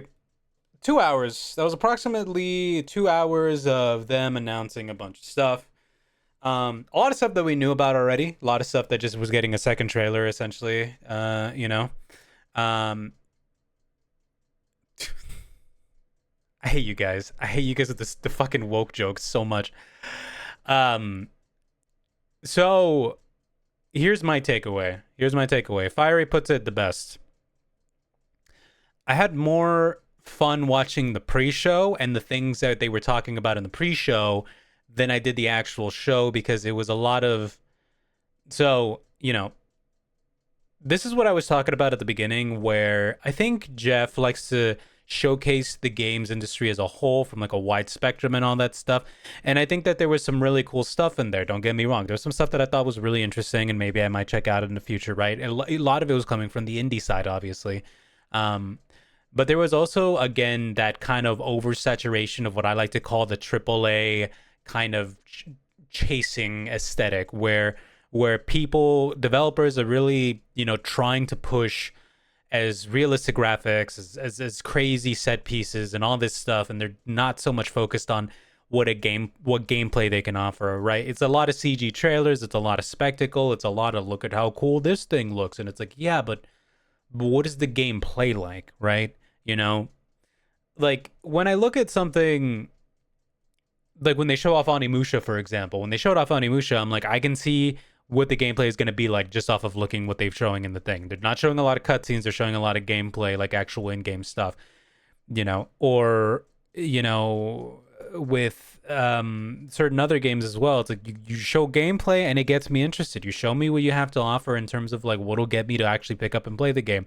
If you just show me cool images, I'm going to be like, that looked cool. I'm going to forget about this the moment that this is over, right? And I think that's the issue with like a lot of what is going on with like the AAA scene and a bunch of developers, not just in the West, but like all over the world. You see it with a lot of Chinese, Korean, and it's Chinese and Korean developers specifically. You see it a lot with them where they're so focused on making things so visually pretty and stunning and over the top that their games tend to lack substance in that regard, right? This is what I was saying about Wukong when I played it. There's a lot of people who like Wukong. Me, as somebody who played a lot of character action games, who has enjoyed the Souls-like games as well and understand the depths of what they're trying to do, I look at something like Wukong and it tries to be everything at once, but doesn't excel at any particular thing one way or the other, but it is very pretty to look at, right? And I think a lot of people enjoy that spectacle of it and don't necessarily care too much about what the gameplay is because they just automatically write it off as, oh, it's a Souls-like, so it's supposed to be hard. But it's like, no, Souls-likes are hard, but there's a fairness to the way that they are, right? There's a rhyme and reason to the way that they go about themselves. Wukong had such an identity crisis. It just, I never knew what to think of what that game was. But it was endemic of something that is going on with like a lot of these bigger games and stuff where they're trying too hard to be everything at once and they don't carve out their own identity, right? The reason why I say Lies of P is one of the few ones that actually sticks out to me is because it very clearly wears its influences on its sleeve, but at the same time has carved out such an identity of its own that I look at other games and I think, wow, that looks kind of like Lies of P. You know, and it's trying so hard to be its own thing with its customization, with its flow of gameplay, with the way that it takes mechanics that have existed in other games and puts its own spin on it. I like that about Lies of P. I like that a lot. But I feel like with other Souls-like or even other action games, they don't do that enough. They're just like, we are Dark Souls, we are Sekiro, we are trying to be Devil May Cry, but imagine you have a stamina meter, which is like, then you just defeated the whole thing of what Devil May Cry is supposed to be if you try to put a limitation on it. Like it's these things that I feel like a lot of, like I said, devs, they don't compartmentalize what about it works for that respective genre and stuff, you know. But overall, again, it is kind of a thing that you're seeing a lot with the game industry as a whole, and why it's kind of eating itself like an Ouroboros, and that it's putting so much fucking money into having it look beautiful, have all these big set pieces and do all this stuff, you know, but it's not giving you an experience where you're playing it and you're like, this feels good and memorable. You know what I mean? Whereas if I boot up an indie game and I play it for like 5 minutes, I'm like, this game is sick and I want to play it again. I want to keep coming back and playing it, right? I re-downloaded Vampire Survivors on my Switch too, just so I could play it in bed. I've been playing Balatro again. Balatro is fucking great. Like, this is, you know, a lot of like smaller games that I'm excited for because they're just trying to be fun games while also being visually appealing without having you to render fucking 5,000 teraflops of my fucking like characters' pores, you know. Like, it's just something that I'm getting tired of, you know. It's you know, it's part of the reason why I like so many, why I talk about what games I enjoy, and a lot of them comes from indie or European devs, but also like a lot of Japanese games, because like while a lot of Japanese games are also obsessed with making their games look pretty, there's a lot of subset of Japanese games that are just trying to be stylized and cool, right? And that I enjoy too. So like it's about a balance between it all, and I think a lot of devs right now are trying to put so much money into trying to make everything like look too crazy next gen, but it's not really carving an identity of itself because it just ends up looking generic, you know. But that's my takeaway. My takeaway from this is like Jeff kind of did what he usually does, and so I'm not too surprised that this is how it went. We had how many military shooters in a row? Like, it's crazy. And it's crazy to me that out of all the military shooters that we saw, the one that still looked probably the most interesting was Call of Duty, in a sense, because it's just like, hey, here's wall climbing and running and all that shit you liked from the previous ones. And I'm like, yeah, fuck, give me that. Yeah. But that's about what I expected from it, you know? And yeah, boy, howdy, are we going to be doing this again when the Game Awards comes around. But hey, we now know Silk Song real. Resident Evil still looks great. Monster Hunter getting another Final Fantasy collab, and I'm so excited for that. Get to fight fucking Omega of all things. That's still crazy to me. But yeah, Kirby Air Ride Direct this morning was awesome. I'm excited for Kirby Air Ride. When's that? I think they said September. Late September is when the Final Fantasy collab is going to be. And the only other piece of sad news that I received today was to all my Tales of Abyss fans out there, we can never catch a break because it's not Tales of the Abyss, it's Tales of Xillia. Tales of Xillia is getting a remaster. Now, to be fair, I never played Tales of Xillia, so I have no real opinion on Tales of Xillia myself. Maybe I should play it, see what it's like, but Tales of the Abyss remains locked away on the PS2. For shame. Anyways, yeah. That was that. That was reacting to the Gamescom opening night live, and I'm sure we're going to be seeing more gameplay of stuff coming out. Hey, keep an eye out on Silk Song, all you Silk Song truthers, because it's playable, so people are going to be probably dropping footage of it, and also Team Cherry has an announcement in 2 days, which I'm sure is going to be the release date. So yeah, lots of exciting things is happening in the world of Skong and whatnot. Let's take a quick look at what's going on social media, shall we? The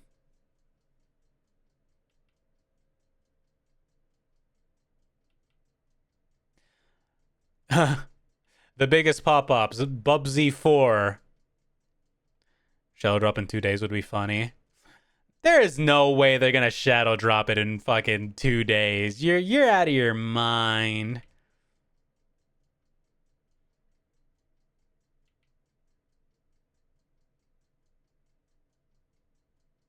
Oh yeah, that train Tony Hawk / Jet Set Radio looking game was awesome. That was cool.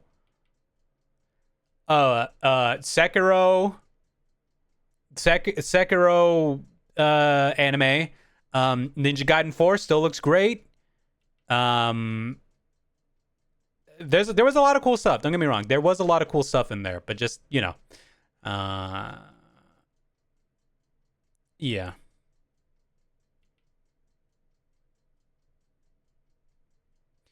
Train game Desha Attack looked fun. Thank you for writing that down. I need to go put that on my wish list immediately. Pilk. Did you just say Pilk Song? That's crazy. Pilk Song. Let's see. Anything else being said? Oh yeah, Pac-Man and Sonic and Pac-Man. That's cool. It's Sonic Man.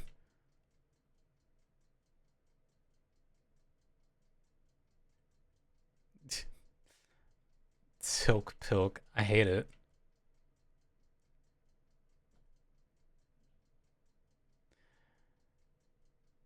Hey, did you know Silk Song is also woke? I can't believe it.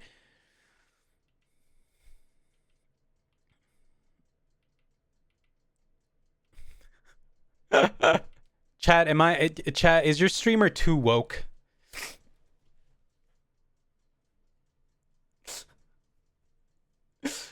Oh, you know, Crow, you could ban that word. Megadan, I could never do that. I'm getting too much material out of this. I hate it, but it's good stuff. I used to like 2-3 times to you're just awake, I feel. I see.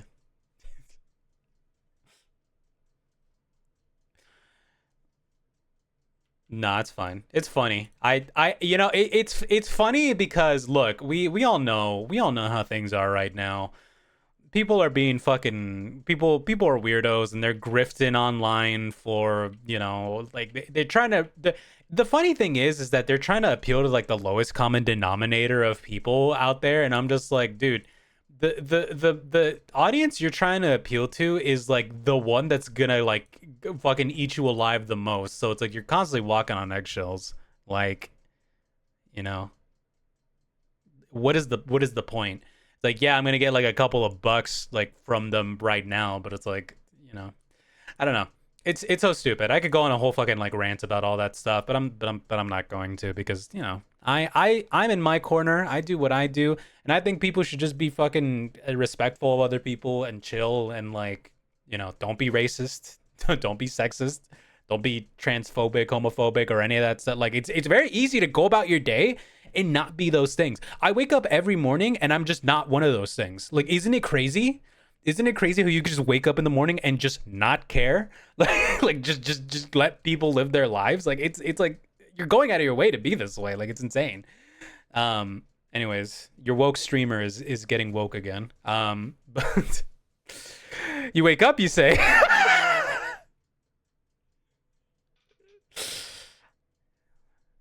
Maybe, perhaps, mayhaps I do.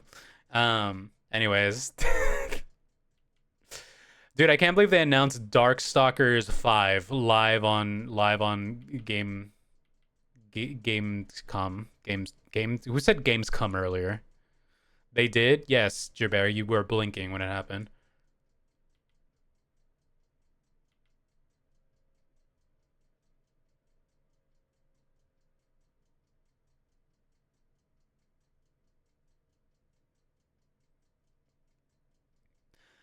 They showed Lilith's bare ass. Yeah, I'm gonna get this VOD is unfortunately gonna be deleted after this because of her whole ass.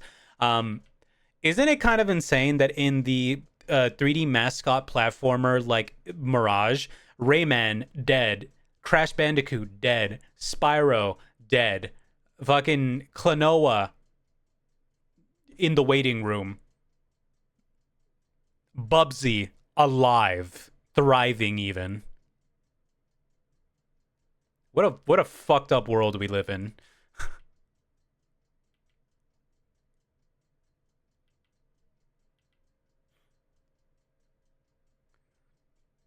Call me when they show Rico's bare ass. It's always out. What do you mean?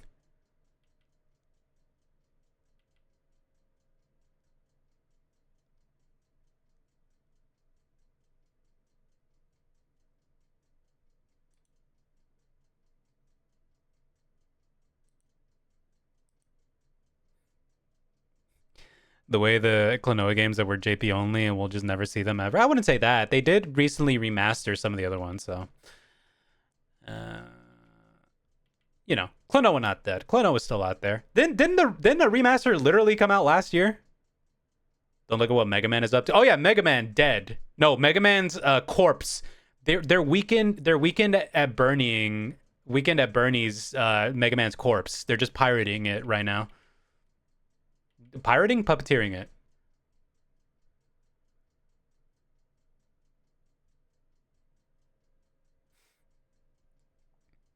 It was 2 years ago? Wait, hold on. I gotta double check. Klonoa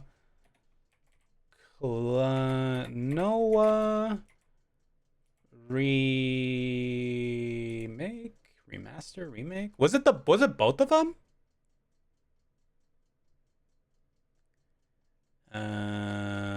Fantasy Forever Series 2022 platform. Oh, it was. Oh, yeah, it was 2 years ago.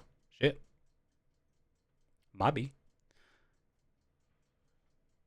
Mega Man always dead. I'm so sad. It's okay. You can at least play the old Mega Man games at any point. So, but hopefully they get the rest of the Klonoa games. Eventually. I hope they do. I should play those. You know, now that I think about it, I should play those. I've actually never played a Klonoa game. Well, that's not true. I played the demo of Klonoa 2 on a jam pack back in the day. They'll make you cry. So I've heard. Also feel bad for the guy who was making his own indie Kirby Air Ride like and got bamboozled by the real thing. I mean, he could still make it. There's no reason he shouldn't make it.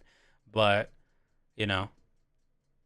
Kirby's Air Ride is going to fuck. Absolutely. That game is going to fuck. It's probably going to be a lot more, and I hate to say this, but it's probably going to be a lot more fun than Mario Kart. But I do think Mario Kart is going to have a longer lifespan than Kirby Air Riders. I'm just going to put that out there right now.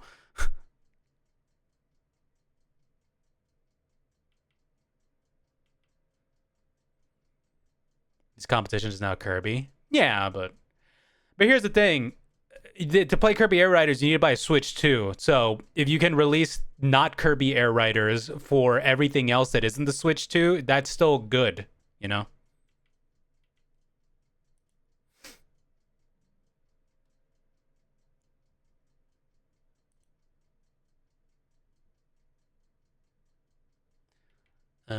Trying to see if there's any more, is there any more sauce out there? Is there any more, like, did anything else get announced that we maybe missed? Oh yeah, I forgot to include in that Bubsy list, Banjo-Kazooie. Fucking, their painting is hung up on the wall, and no, we've made an ofrenda for Banjo-Kazooie, and we pray to it every day that it comes back. But it won't.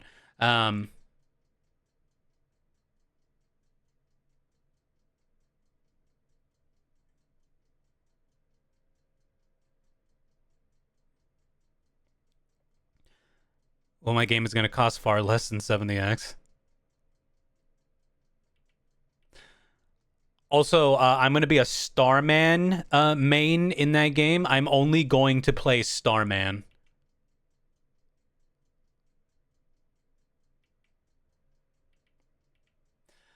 So anyways, that was video. Also, did you guys like my thumbnail? I don't know if you guys saw my thumbnail for this stream. I don't know if you guys saw my thumbnail for this stream, but I'm kind of proud of it. It's really good. Where is it? Oh.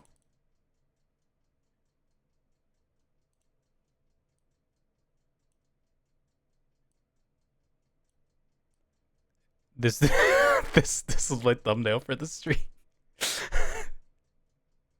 I'm gonna use that for the YouTube video. I'm gonna use that for the YouTube video. Don't you worry.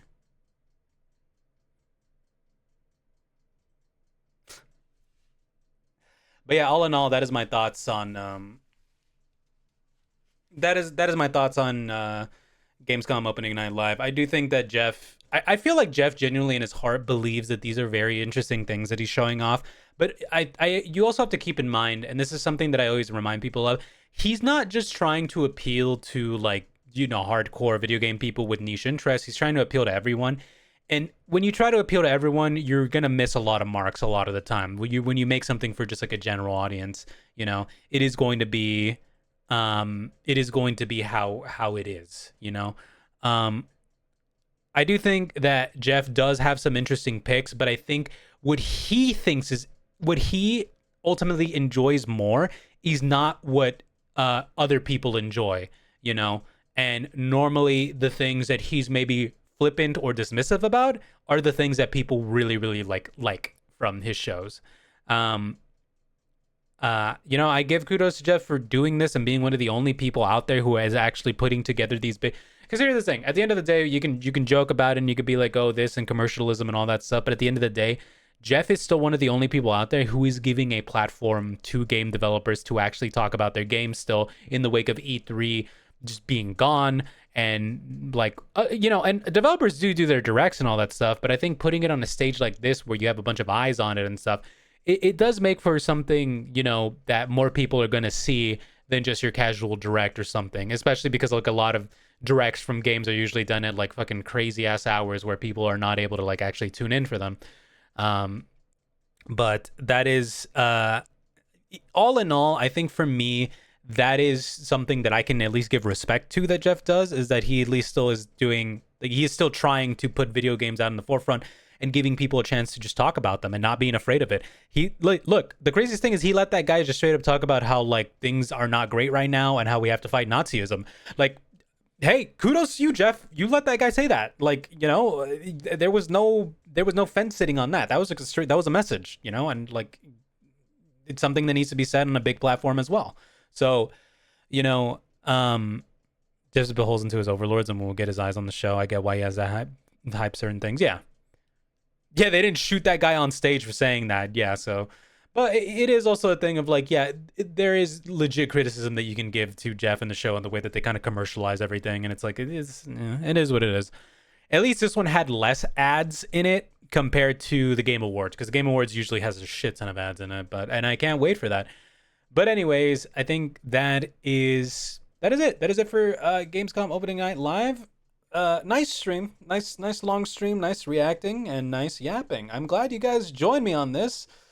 I hope you guys enjoyed it. I hope you guys had some fun. I could tell because you guys can't stop fucking making woke jokes.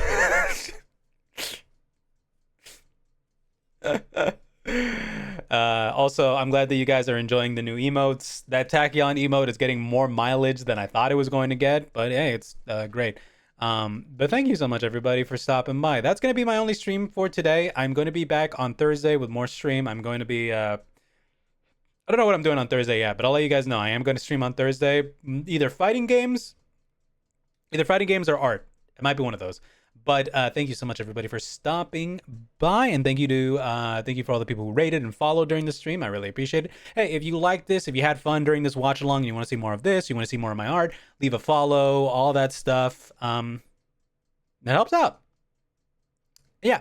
Anyways, thank you so much, everybody, for stopping by. I hope you have a good rest of your morning, afternoon, evening, whatever time it is for you, and I will see you later. Bye-bye.